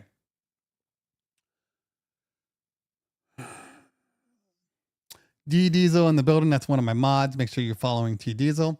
How long after the rewrite are you going to wait to download that update? Might want to just update on the PC and wait on the Mac. Well, chances are I'm going to have demos. That's just a fact. So I will need to demo both of them in order to really get a good feel for it. Because yes. And I think since my son and all of his brilliance broke his MacBook and he needs a new display, but he needs to DJ and it takes a while to get that fixed. I think he's going to get my XMG. I'm going to set it up for him there because he's been DJing for us now. So I think he's going to get the XMG. At least until he can get everything fixed. Okay. See, Persona speakers, thoughts. I don't have any guys, the speaker question is going to end up getting answered the same way. I've only listened to a certain amount of speakers. Persona speakers, Personas, like the guys that make production equipment, that Personas, I don't have an opinion on those. What's a Scam Summer? Scam Summer is a small little mini convention for the Scam Artist brand. It's Sujit's birthday. He's the owner of Scam Artist. Scam Artist is a management company for DJs. So they have a lot of high-end DJs, Four Color Zach, DJ Puffy, Angie V. And they throw this party once a year. And it's like a 3-day conference. It starts on Sunday, ends on Tuesday night. And it's down in Hollywood at the Dream Hotel. And same thing. They have, showcases and some tech things offsite. Then they have like all their, world-class DJs spending all day. And then they have a nighttime one, which is great. I'm going to be honest with you. I'm going to be there, but I'm not doing the stream. I'll do it my way. It's nothing personal. But the way we'll leave it at that. So I'm not doing it. But I will be there, but I'm not doing it. I might do a live stream regardless. Just because, but that's about as far as I go. Yeah.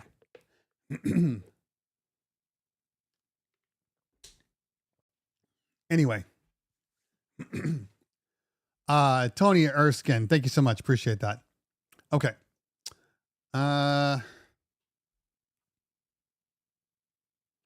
Space determines needs. Know your venue and what it needs. True.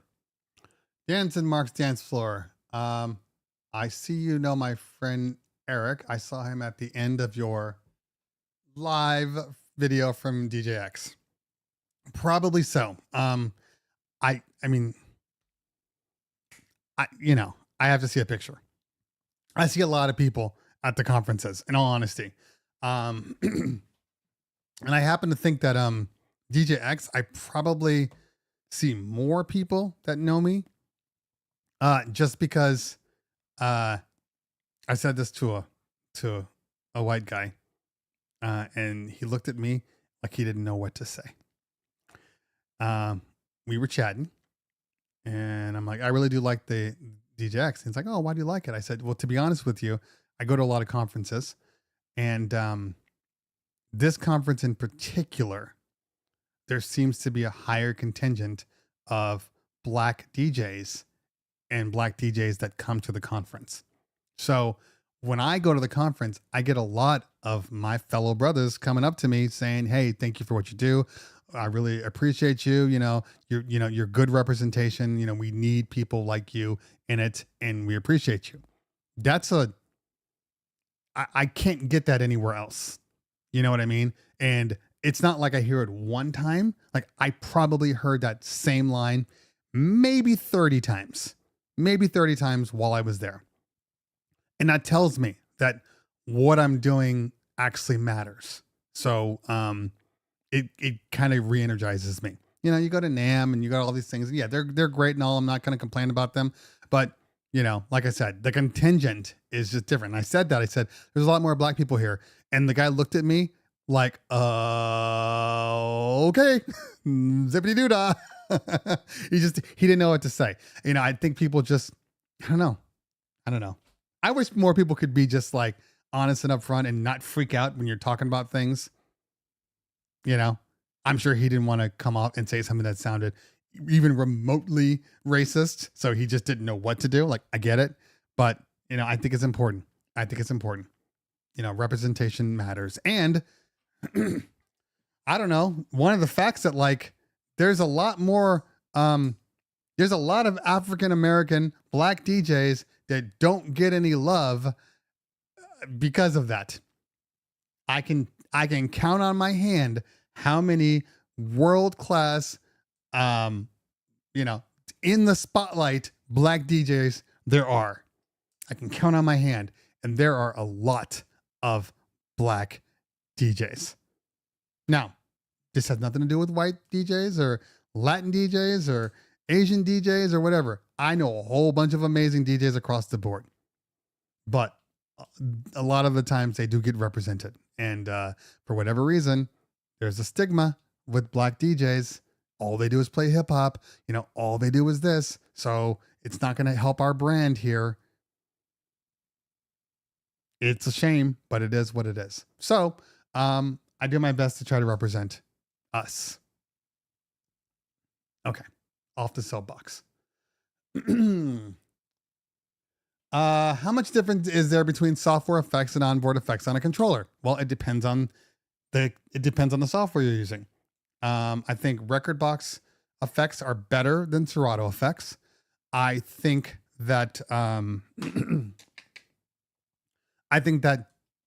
at this point, Serato has a much better opportunity to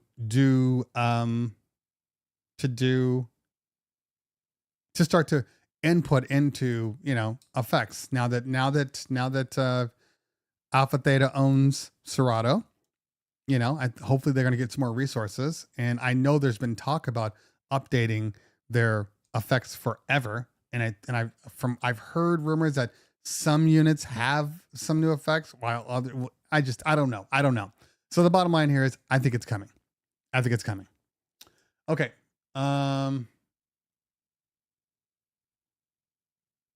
Flex 10 is lighter than the Rain 4. Not by much, but it is lighter. Okay.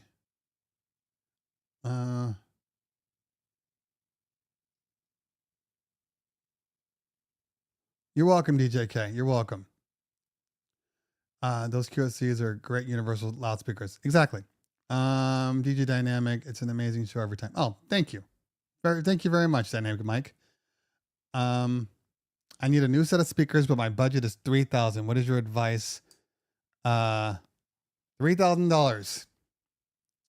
$3,000.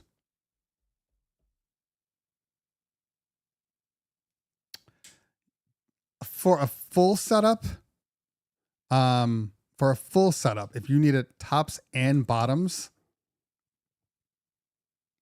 your only option, I mean, you could always do, the highs are always pretty much the same. They're about $800 for pretty much everybody's highs out there, $800 to $900. So you can kind of jump around on that one. Sub wise, I think the only option you have is the Mackie, their top of the line Mackie,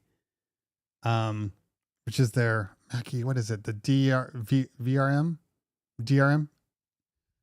I think it might be the DRM. DRZ. Anyway, their top of the line Mackie is about $1,200 a sub for 18s, and they do actually hit pretty good. Yeah, 3,000 is kind of limited. I mean, for most people to get a decent quality system, you're gonna pay $4,500 to $5,000. That's just kind of the norm, because an average quality sub is going to run you $1,600 to $2,300 for a quality sub. And most people like to get two.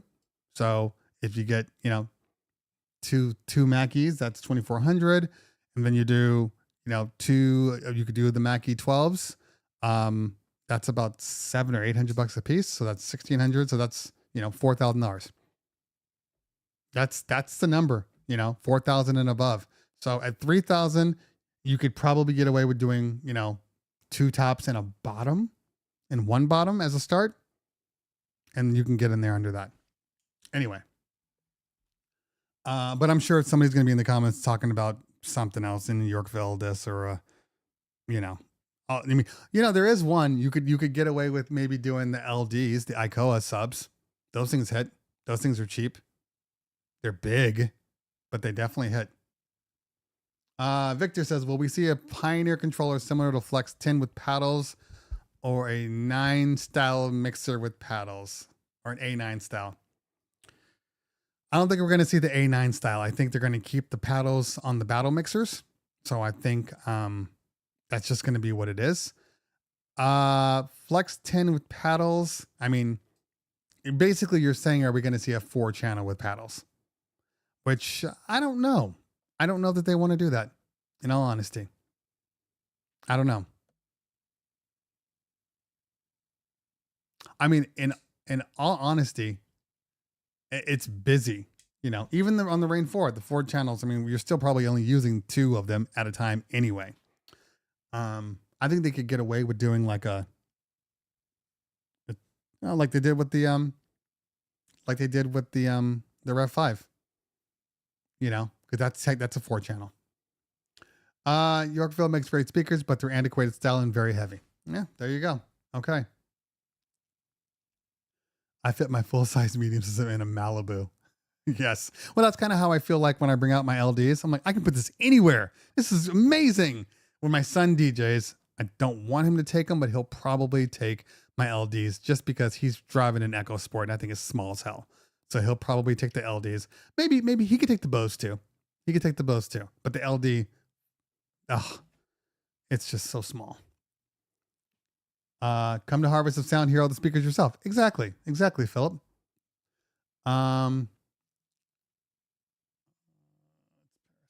on, my partner's saying something.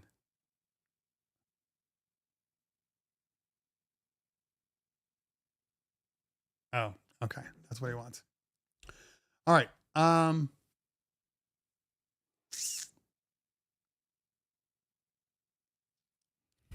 DJ Unique, we're both on the same page. I didn't see your comment.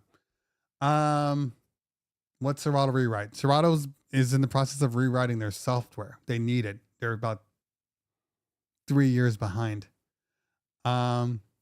Yes, Rev 5 is a 4-channel. I got a return JBL PRX 18 sub for 800 from Prod. It's been great. Yeah, and there are two versions of the PRX 18, so that's one thing. And one definitely sounds better than the other.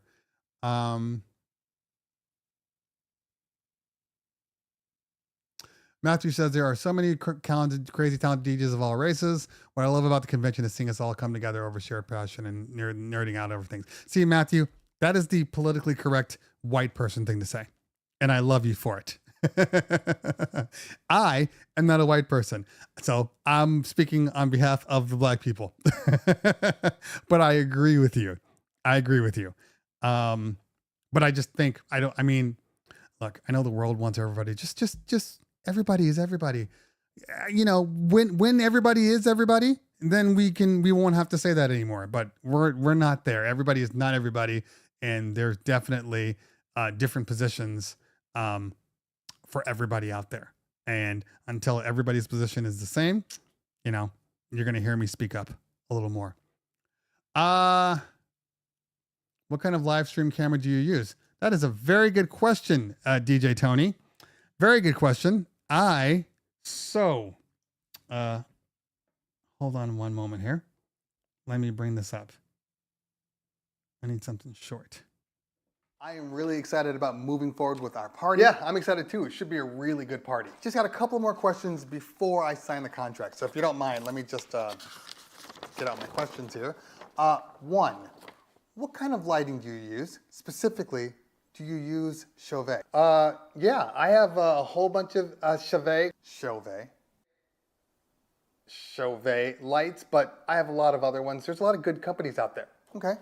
Do you use RCF speakers? No, I use JBL and QSC, depending on the size of your party, but they're all good speakers. Last question, the most important question I have. Do you mix in key? Do I mix in key? Well, I mean, I've been DJing. I was at a party once and the DJ played a transition that was completely out of key. I could not unhear it, ruined my whole night. Can I see your Serato mixed in key playlist, please? Okay, we will get back to the stream real quick, but I do want to talk about one thing here. Matthew says a tip: test speakers in actual events. They often put speakers in optimal spaces. When you can see them at conventions, try to check them out in the world. So, this is exactly what I did. When I bought the QSCs, because everybody kept saying, oh, it's QSCs, and oh, RCF. I'm like, I don't even know anybody that has RCF in California, but fine. I went, one of my DJ friends was doing a wedding in a big ass room, humongous, but the wedding was only like 120, 130 people. That thing could have accommodated 400 people easily. And so he's like, hey, I got a wedding on a Monday night, you know, come on out and check them out. So I went there and I was able to literally walk around the whole place, and he didn't even have them set up correctly. I had to like adjust them for him while I was there. But I was able to walk around the whole building. I was able to stand at the back end of the dance floor, hear the sound and everything. And I was just incredibly impressed by the QSCs and the size. The size is what wins with the QSC. Are there louder speakers? Yes, but there are no speakers, in my opinion, that are that size that sound as good as they do. Not one speaker. The QSC is the best. And you know what else is pretty damn good? Those 12s, the QSC 12-inch subs. Those things hit. They hit. You know, and now you're basically looking like a damn line array. Just saying. Okay. Streaming. So there's multiple ways to stream. Obviously, it depends on who you're streaming with. If you're using like Twitch, you know, obviously, your phone works really well for Twitch. You can see the comments, you can see everything. The problem is, you know, you're kind of stuck because your battery needs to be able to maintain. And when you're on Twitch, when you're streaming, depending on the situation, you'll probably get an hour out of your phone before it wants to die. You got to put a backup on it. I also have this guy, and I've been trying for the life of me. This is the, what is this one? The Yellow Box Pro. So this is great. I have been trying for the life of me to get the YOLO Box Mini. You can take a look and see all the inputs here. I've been trying for the life of me to get the YOLO Box Mini because the YOLO Box Mini is literally like this big. It's this size right here. So it's basically the size of a monitor. If I get the YOLO Box Mini, then I can use my A7 IV. And now we're talking about like a beautiful, beautiful simulcast. So, so in the meantime, because I haven't bought one, I didn't buy one. I'm gonna contact Yellow Box and see if they'll send me one. I picked up the Mevo. This is the Mevo Start by Logitech. It's 1080p streaming camera, micro SD, USB power, and a mini jack line in. This actually has a decent camera on it. Low light is not the worst because that's the one thing you always struggle with. Low light is always an issue. But it's got a good picture. I have I think I got a 256 in here, maybe 128. Let's see. 128. 128. I can record directly to this thing. I don't know. Like, I think it's something like 8 or 9 hours of like continuous stream. It uses your Wi-Fi in the building, or you can use your phone as a hotspot. And it was good. I did my entire live stream on it, and I was even more hardcore because I was filming the show too. So I had the show being filmed on my A7 IV, and then I had this in my cold shoe, which is basically where you put the light on a DSLR camera or your microphone. I had this in my cold shoe, and then I had my whatever you call them, my microphones, my DJI microphones attached at the camera lens. So this is pretty damn good. I wasn't sure if I was gonna like it or not. I do like it. Like, I'm like, should I send it back? There's no reason to send it back. It's good enough. It's good enough. Yeah, Philip Tan is perfect. Just good enough, but so damn convenient. I mean, look at the size of this thing. This thing can just sit in my backpack. I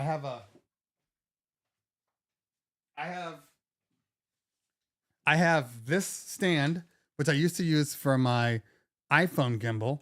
Super small, light. I think it cost me like $20. So look, this screws right into the top here, and I don't even need this one, but because because this thing adjusts, I can angle my camera. So I keep this guy on too. But it just screws in when I want it to screw in. When my hands aren't, there we go. And then this guy right here is perfect. It's super lightweight, but it extends out.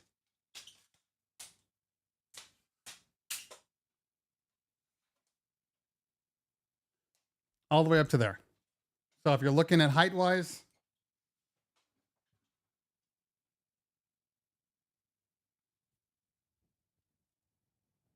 like so.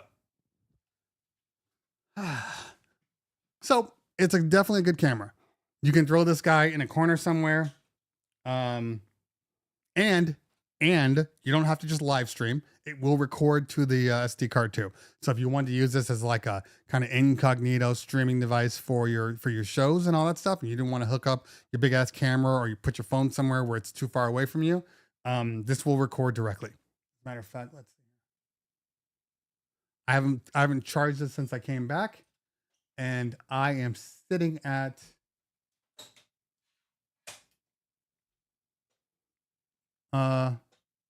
3 out of 4. So not bad. You do need your phone to be able to start the recording. There's no button on here. So I'd have to go into my Mevo app.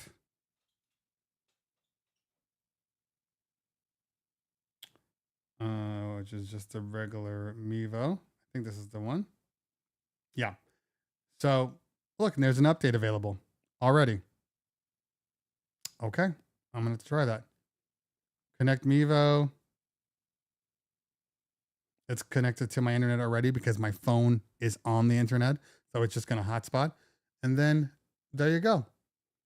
Now, you can zoom in. You can zoom in. You can do whatever you want. And then you just hit the record button. And then there's all these options on where you want to stream to. So these are all available to you. But in this case, we're going direct. So we're just going to hit the record SSD. It says I have 100. I have 12 hours left at 1080p. And then that's it. And then I just hit the record button. And now it's recording. Done. Easy.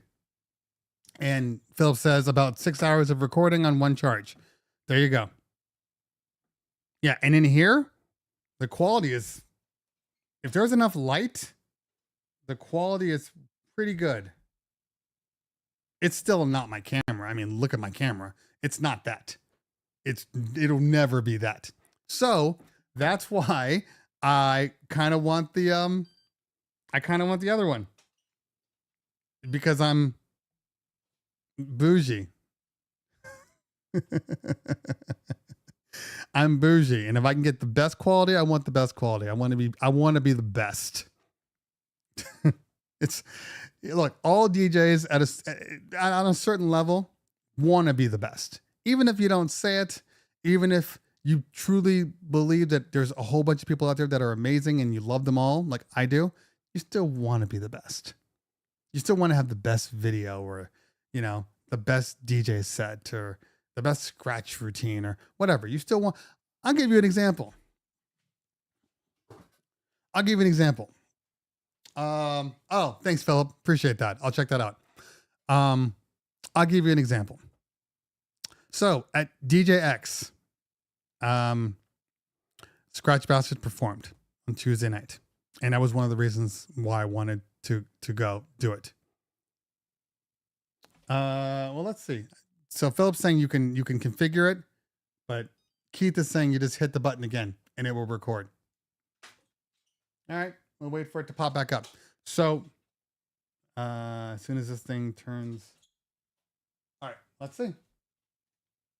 Look at that. It's recording. Okay. There you go. There you go. That's cool. That's even better. Now I don't need my phone. Although if I were to take my phone and just take a look real quick, it says no connection because it's recording directly. It doesn't need a connection. Anyway, so as that thing is moving around. So, back to my story. So, Scratch Bastard was performing, but also DJ Seraphine and Chi-Town Shawnee, they were all performing. Chi-Town was the opener. Seraphine came in before. Oh, and then Buck Rogers. Buck Rogers performed too. Now, in the crowd, there were DJ Qbert, DJ Craze, and a whole bunch of amazing other. And then obviously the DJ pioneers from the last 50 years were all there to watch him. Okay. Everybody was good. Everybody was good. All right. But then Scratch came on and elevated above all of them. And then when like Craze and Qbert showed up, he elevated even more. All of this while continuing to let's see if it'll let me stop. I should have just hit this button. Okay. All of this while continuing to keep people dancing and rocking the crowd. And I've learned something because I've watched Scratch several times now, and he's the most, down to earth dude you'll ever know. He honestly, he's just a cool guy. I've hung out with him and, talked to him several times. What you see is what you get. He's that guy. I watched him once with DJ Mello and friends on marathon stream on Twitch. He was like second to last. I don't know why anybody would ever want to go after him. I think that's just asinine. I think that's stupid. You should just not and say, nope, you go on last. But all of these DJs all day were just Shortcut was on, and Mellow was on, and Icy Ice, and all these amazing ass DJs. And then Scratch came on. And what he did, I can't put into words. I can't put it into words. He was that good. He was that much better than everybody else that day. Not every day, that day. Now, it also could be a situation of I'm more biased towards Scratch because I just love his style. That's a style that I would love to emulate, but he was better than everybody else. Now, the reason he was better than everybody else was because of ego. He didn't have to go so hard. Ego is what makes you go hard. Oh, Pablo, be quiet. Stop. But he doesn't have to. But he wants to be the best. He won't say it out loud. He won't, ever put it out there, but he wants to be the best. And it's okay that anybody wants to be the best while continuing to appreciate other DJs. You can be the best and still be like, that dude is dope as hell. I'm still better, but that dude is dope as hell.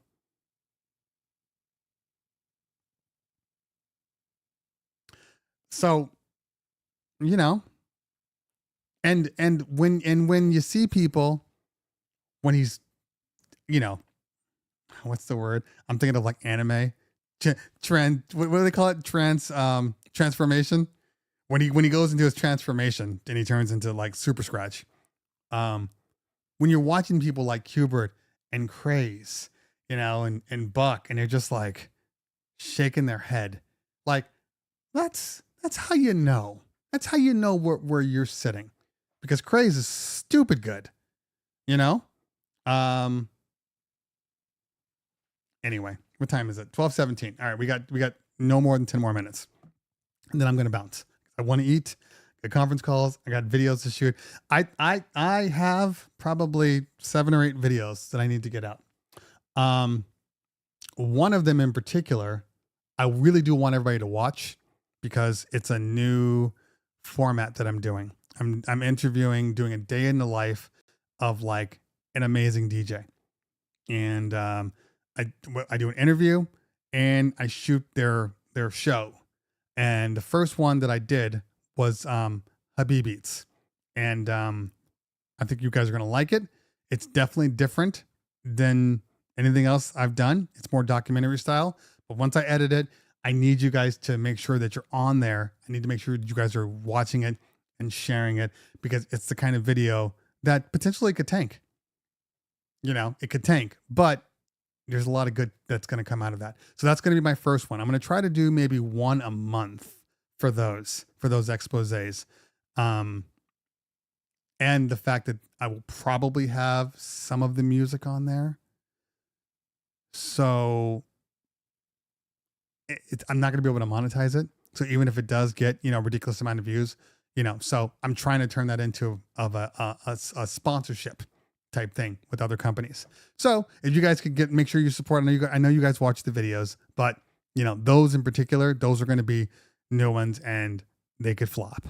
And I got to spend a lot of time on those. I'd rather them not flop, if you don't mind. So go check it out if you can. Okay. What stand is this? I don't even know the stand, to be honest with you. It's really just generic. And I need to WD-40 it. Jesus Christ. Let's see if it says it anywhere. Nope. I'll check on Amazon and see, because I bought it from there. Let's see here. iPhone. No. All right. So we got 10 more minutes, peeps. If you have any more questions, now is the time to ask them, because we will be heading out soon, very soon. All right, your orders. There we go. Stand. Okay.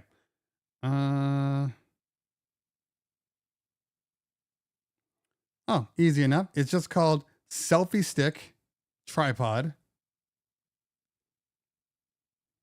And it cost me $29, but there's a 20% coupon. So it costs you like $24. Or 20, yeah, with tax. I'm going to go ahead and put this into my list. And then if you do want to buy it, you can grab it from there. But I'm a big fan of it. It's cheap. It's easy. Gets the job done. Where's my add to list? Add to a list. There we go. Oh, my YouTube review gear, production gear. All right, it'll be in my production gear. Okay. DJ6 says, can you activate 4-deck mode in Serato with any controller, or is it controller specific? It is 100% controller specific. If you don't have a 4-channel controller, it will not work. Nature of the beast. John says, when upgrading from a beginner controller, would you recommend the Rev 5 or investing in a mixer tables? I wouldn't recommend anything. I recommend what you can afford. There's absolutely nothing wrong with learning on a controller, and the Rev 5 is a very good controller. You know, I don't know why these people are like, oh, it's kind of cheap feeling. No, the Flex 6 was cheap feeling. This feels nothing like the Flex 6. This is a really well-made controller. I am a big fan of the Rev 5. But if you want to get tables and learn the old school way and learn with vinyl and in a mixer, that's great. You're going to be paying a lot more. A lot more. Even if you were to get like, maybe if you get like the LPs, maybe you pay, I don't know, what are they, about $400 $400 to $600 a pop. And then you need a mixer. So you need at least like a S5, and that costs, I don't know what, $700. So when it's all said and done, you're probably spending twice as much at a minimum to get turntables in a mixer. But if you can learn on turntables in a mixer, definitely do. But if you plan on being a mobile guy, that Rev 5 is going to be a better solution for you, just in general. Have I heard anything new coming from Newmark? Oh yeah, there's a lot of stuff coming from Newmark, but guess what? I'm under NDA, so I couldn't talk about it if I wanted to.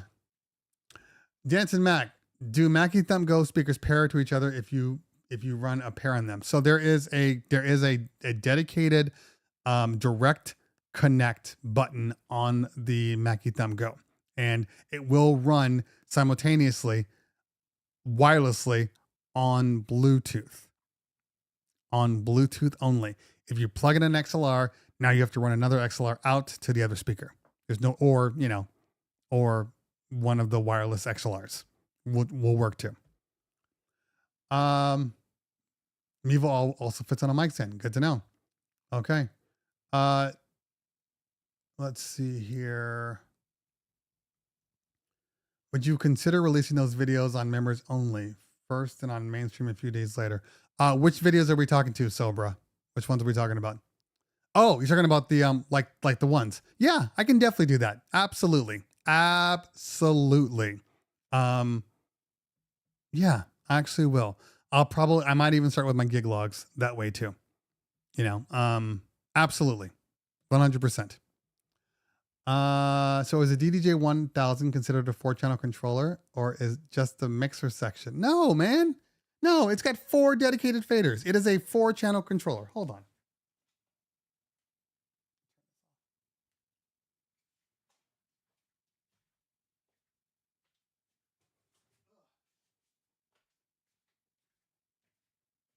All right. Now, I know that the Rain 4, which I actually could bring out too. The Rain 4 has 4 channels, but technically with stems, it's only 2 channels. So this is the Flex. So you can't hear me. This is the Flex 10. Also the DDJ 1000, honestly. Besides the enhancements. 4 channels. You got a button right over here, the deck button. That switches between 2 and 4 and 1 and 3.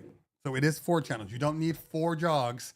Just, you know, you technically, if you have 4 faders, usually speaking, you have 4 channels. Now, let me pull the other one out.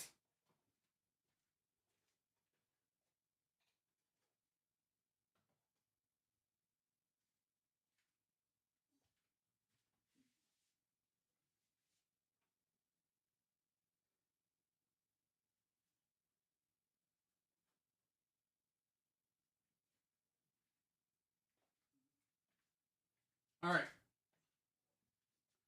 Now we have the Rain 4. Ooh.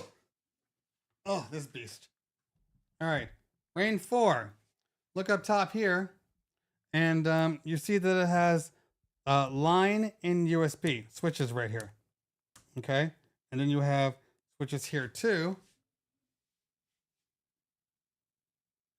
Your A and B. So the USB only works, and it does and it doesn't. That's what makes this thing confusing. Because you got your A and B here. This is your, because it says, it basically points to both of these for A and B. So you can switch off. But if you use stems, the moment you use stems, you know, these two become dedicated channels 1 and 3. So it's essentially a 2-channel mixer. You know, what are your thoughts on the Mixon 8? Damn it, my thoughts are get here earlier.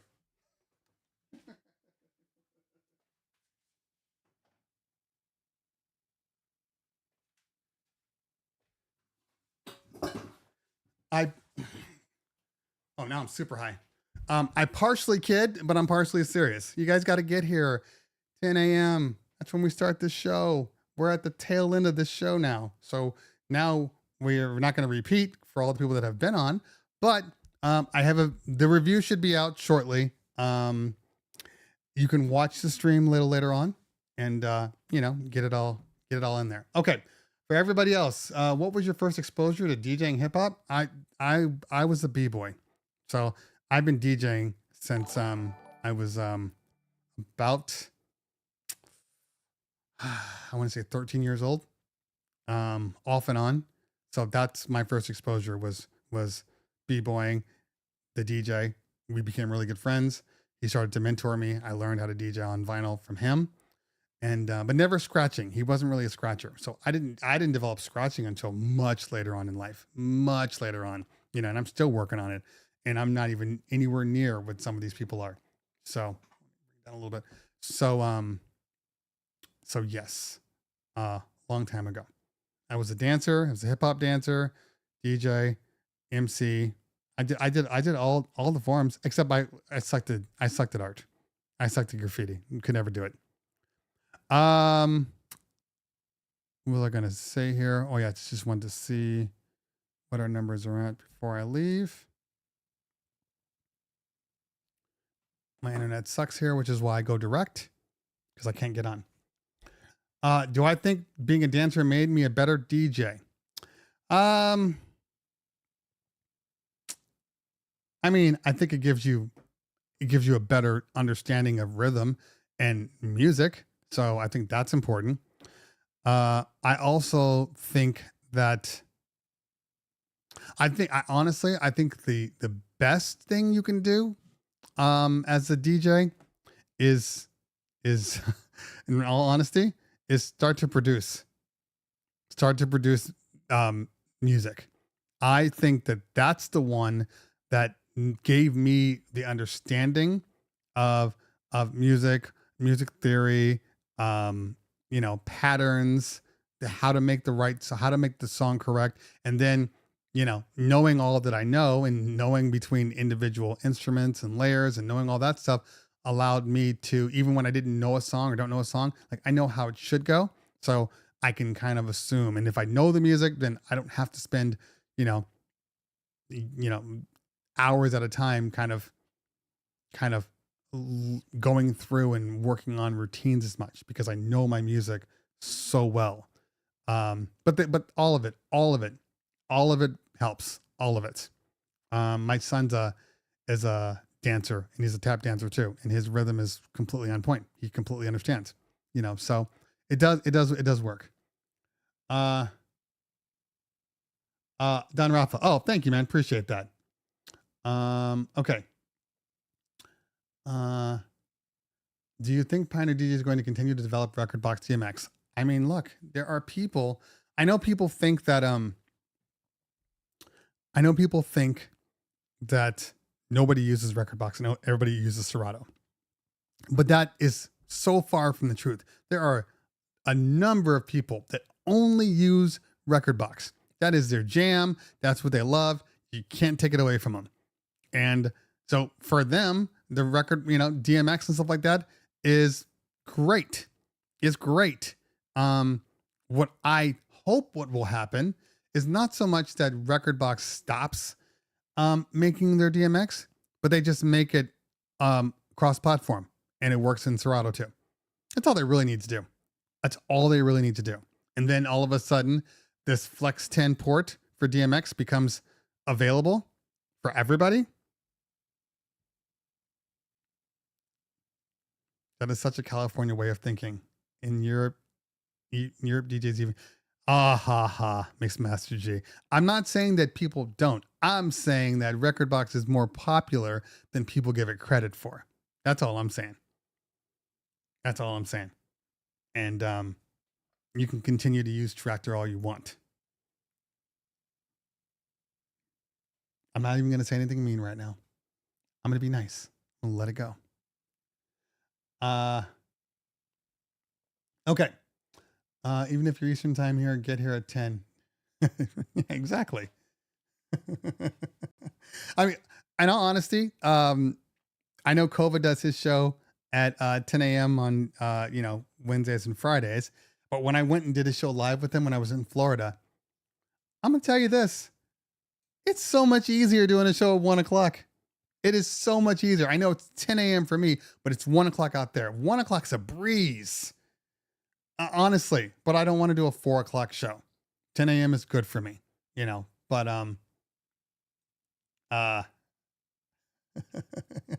anyway, 1 o'clock's great. Okay. Is there any more questions I can answer before I get out of here? Since we are talking about DJing, I'm curious, and I'm going to say one thing, and this will be good for one of my reels that's going to go up today. But I have a question for all of you people out there. What do you think is the number one thing you've learned as a DJ that has helped you the most? Put it in the chat. The number one thing you've learned that has helped you the most. And it could be, club work or mobile gigs. But what's the number one thing? I am on Twitch, same username. What's the number one thing that, reading the crowd, says John Rafa. 100% true. Accurate. What else? I almost choked on my water. DJ Imo says sync. Whatever works, pal. Whatever works. If sync's your thing, sync is your thing. Practice makes perfect. Equipment doesn't. Agree. Networking in person is the best way to get gigs. 100%. Volume control on transitions. So-and-so is in the building. So-and-so is in the building. So-and-so. We just talked about you. We just talked about the fact that you bought another RCF J8 and how you have admitted that the sound is better with 2 RCF J8s versus the 1. Do you still think that your single RCF J8 hits enough for 200 people? Or do you now believe that I was practicing tough love on you?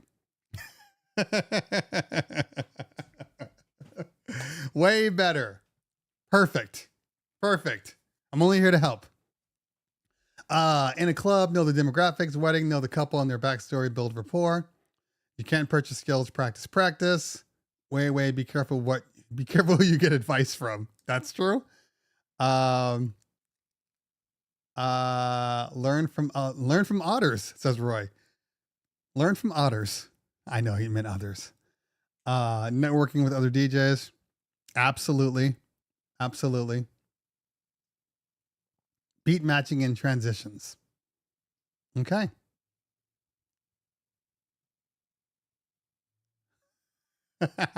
DJ Don Rafa, I know. Even when I went back and watched the video again, I watched the reel again. I'm like, people just think that I'm trying to be nice. That's his name.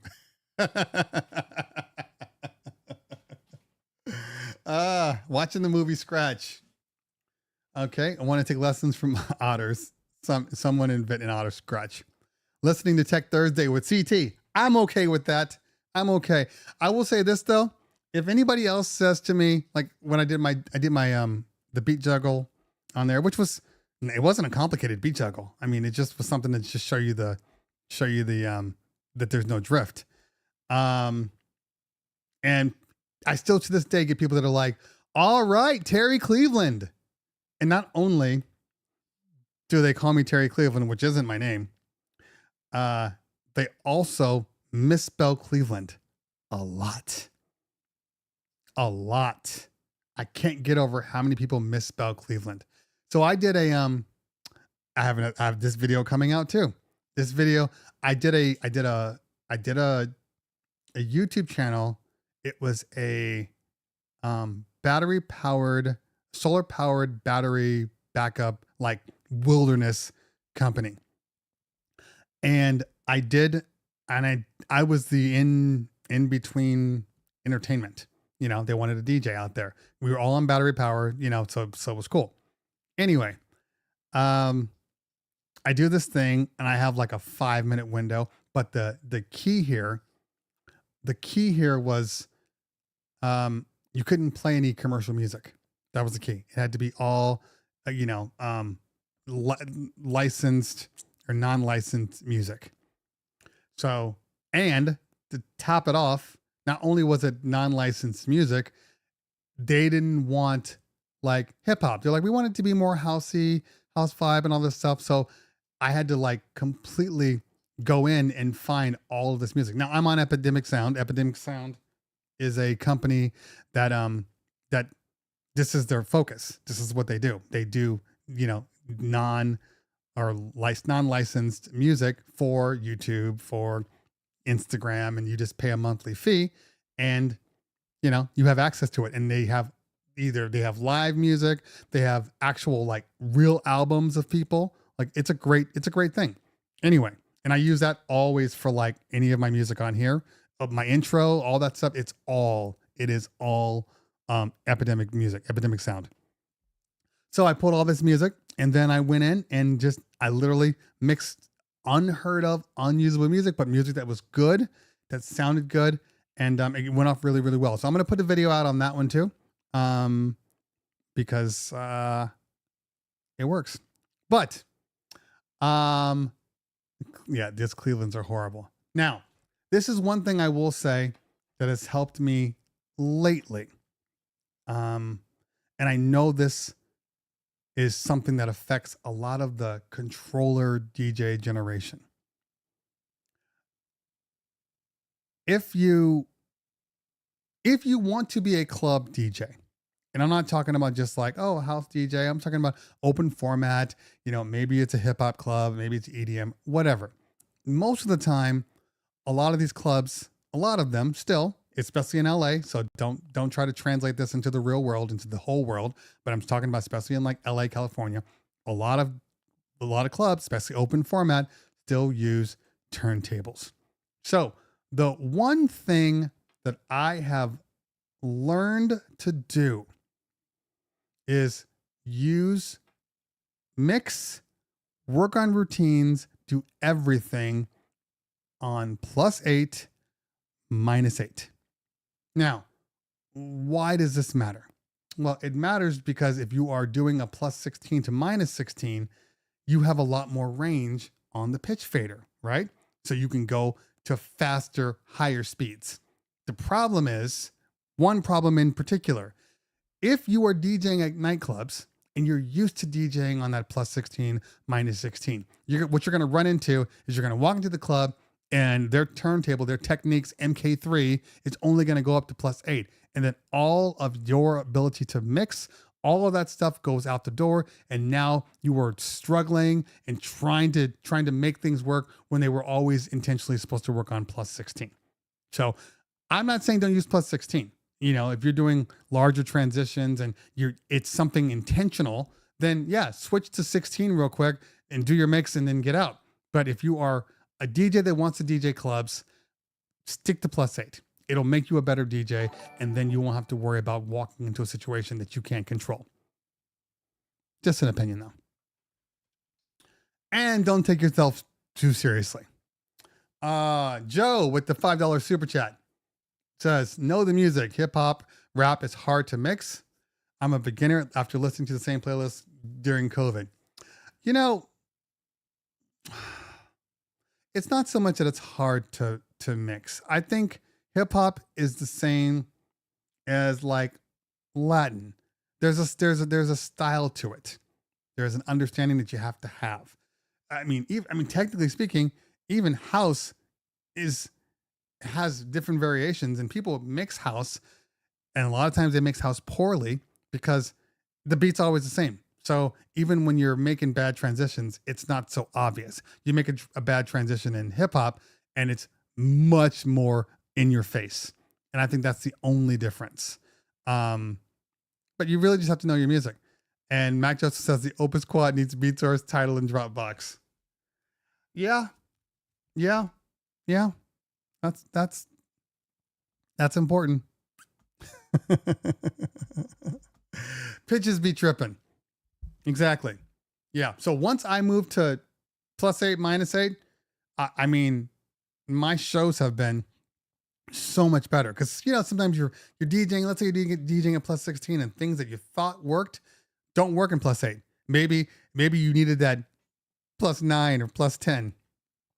And the plus 8 just changes everything. So practice on plus 8, minus 8.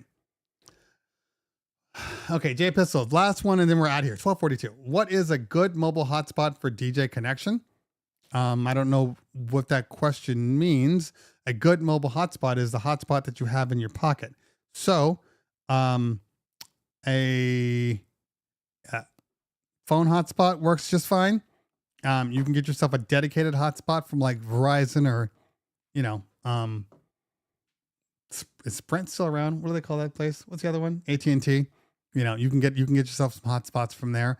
The only difference between using a dedicated hotspot, and your phone is less battery consumption, first off, and you typically get a stronger connection. But I don't have any problems with my phone. I use my phone all the time. There's nothing wrong with your phone. Now, I think it also depends on your service.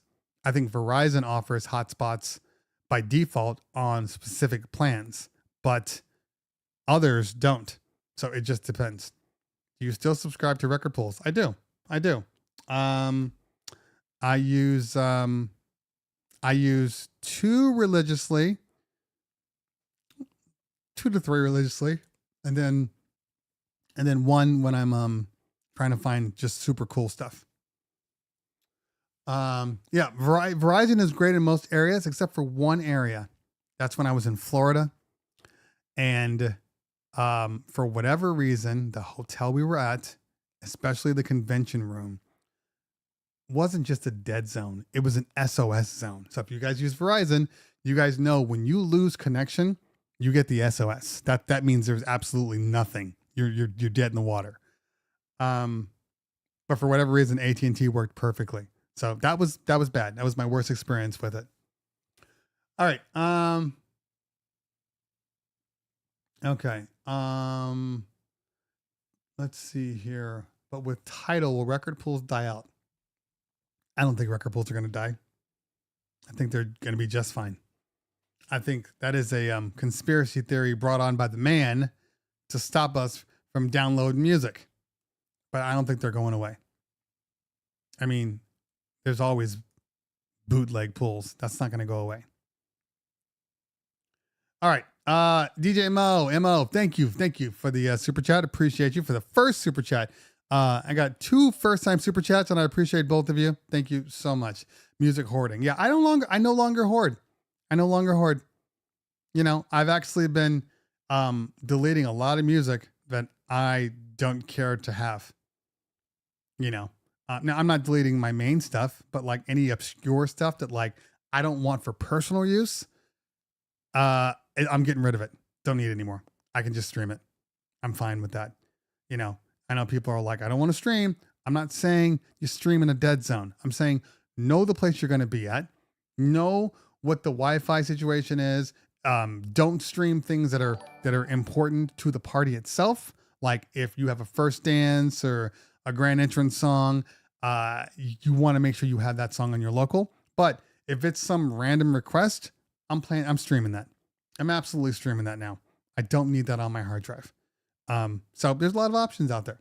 A lot of options, but I don't think the pools are going away just yet. I know some companies out there that want them to go away. I know this, but yeah, not going to happen. But I do use DJ City. I use BPM Supreme. I use sorry, my son just came home.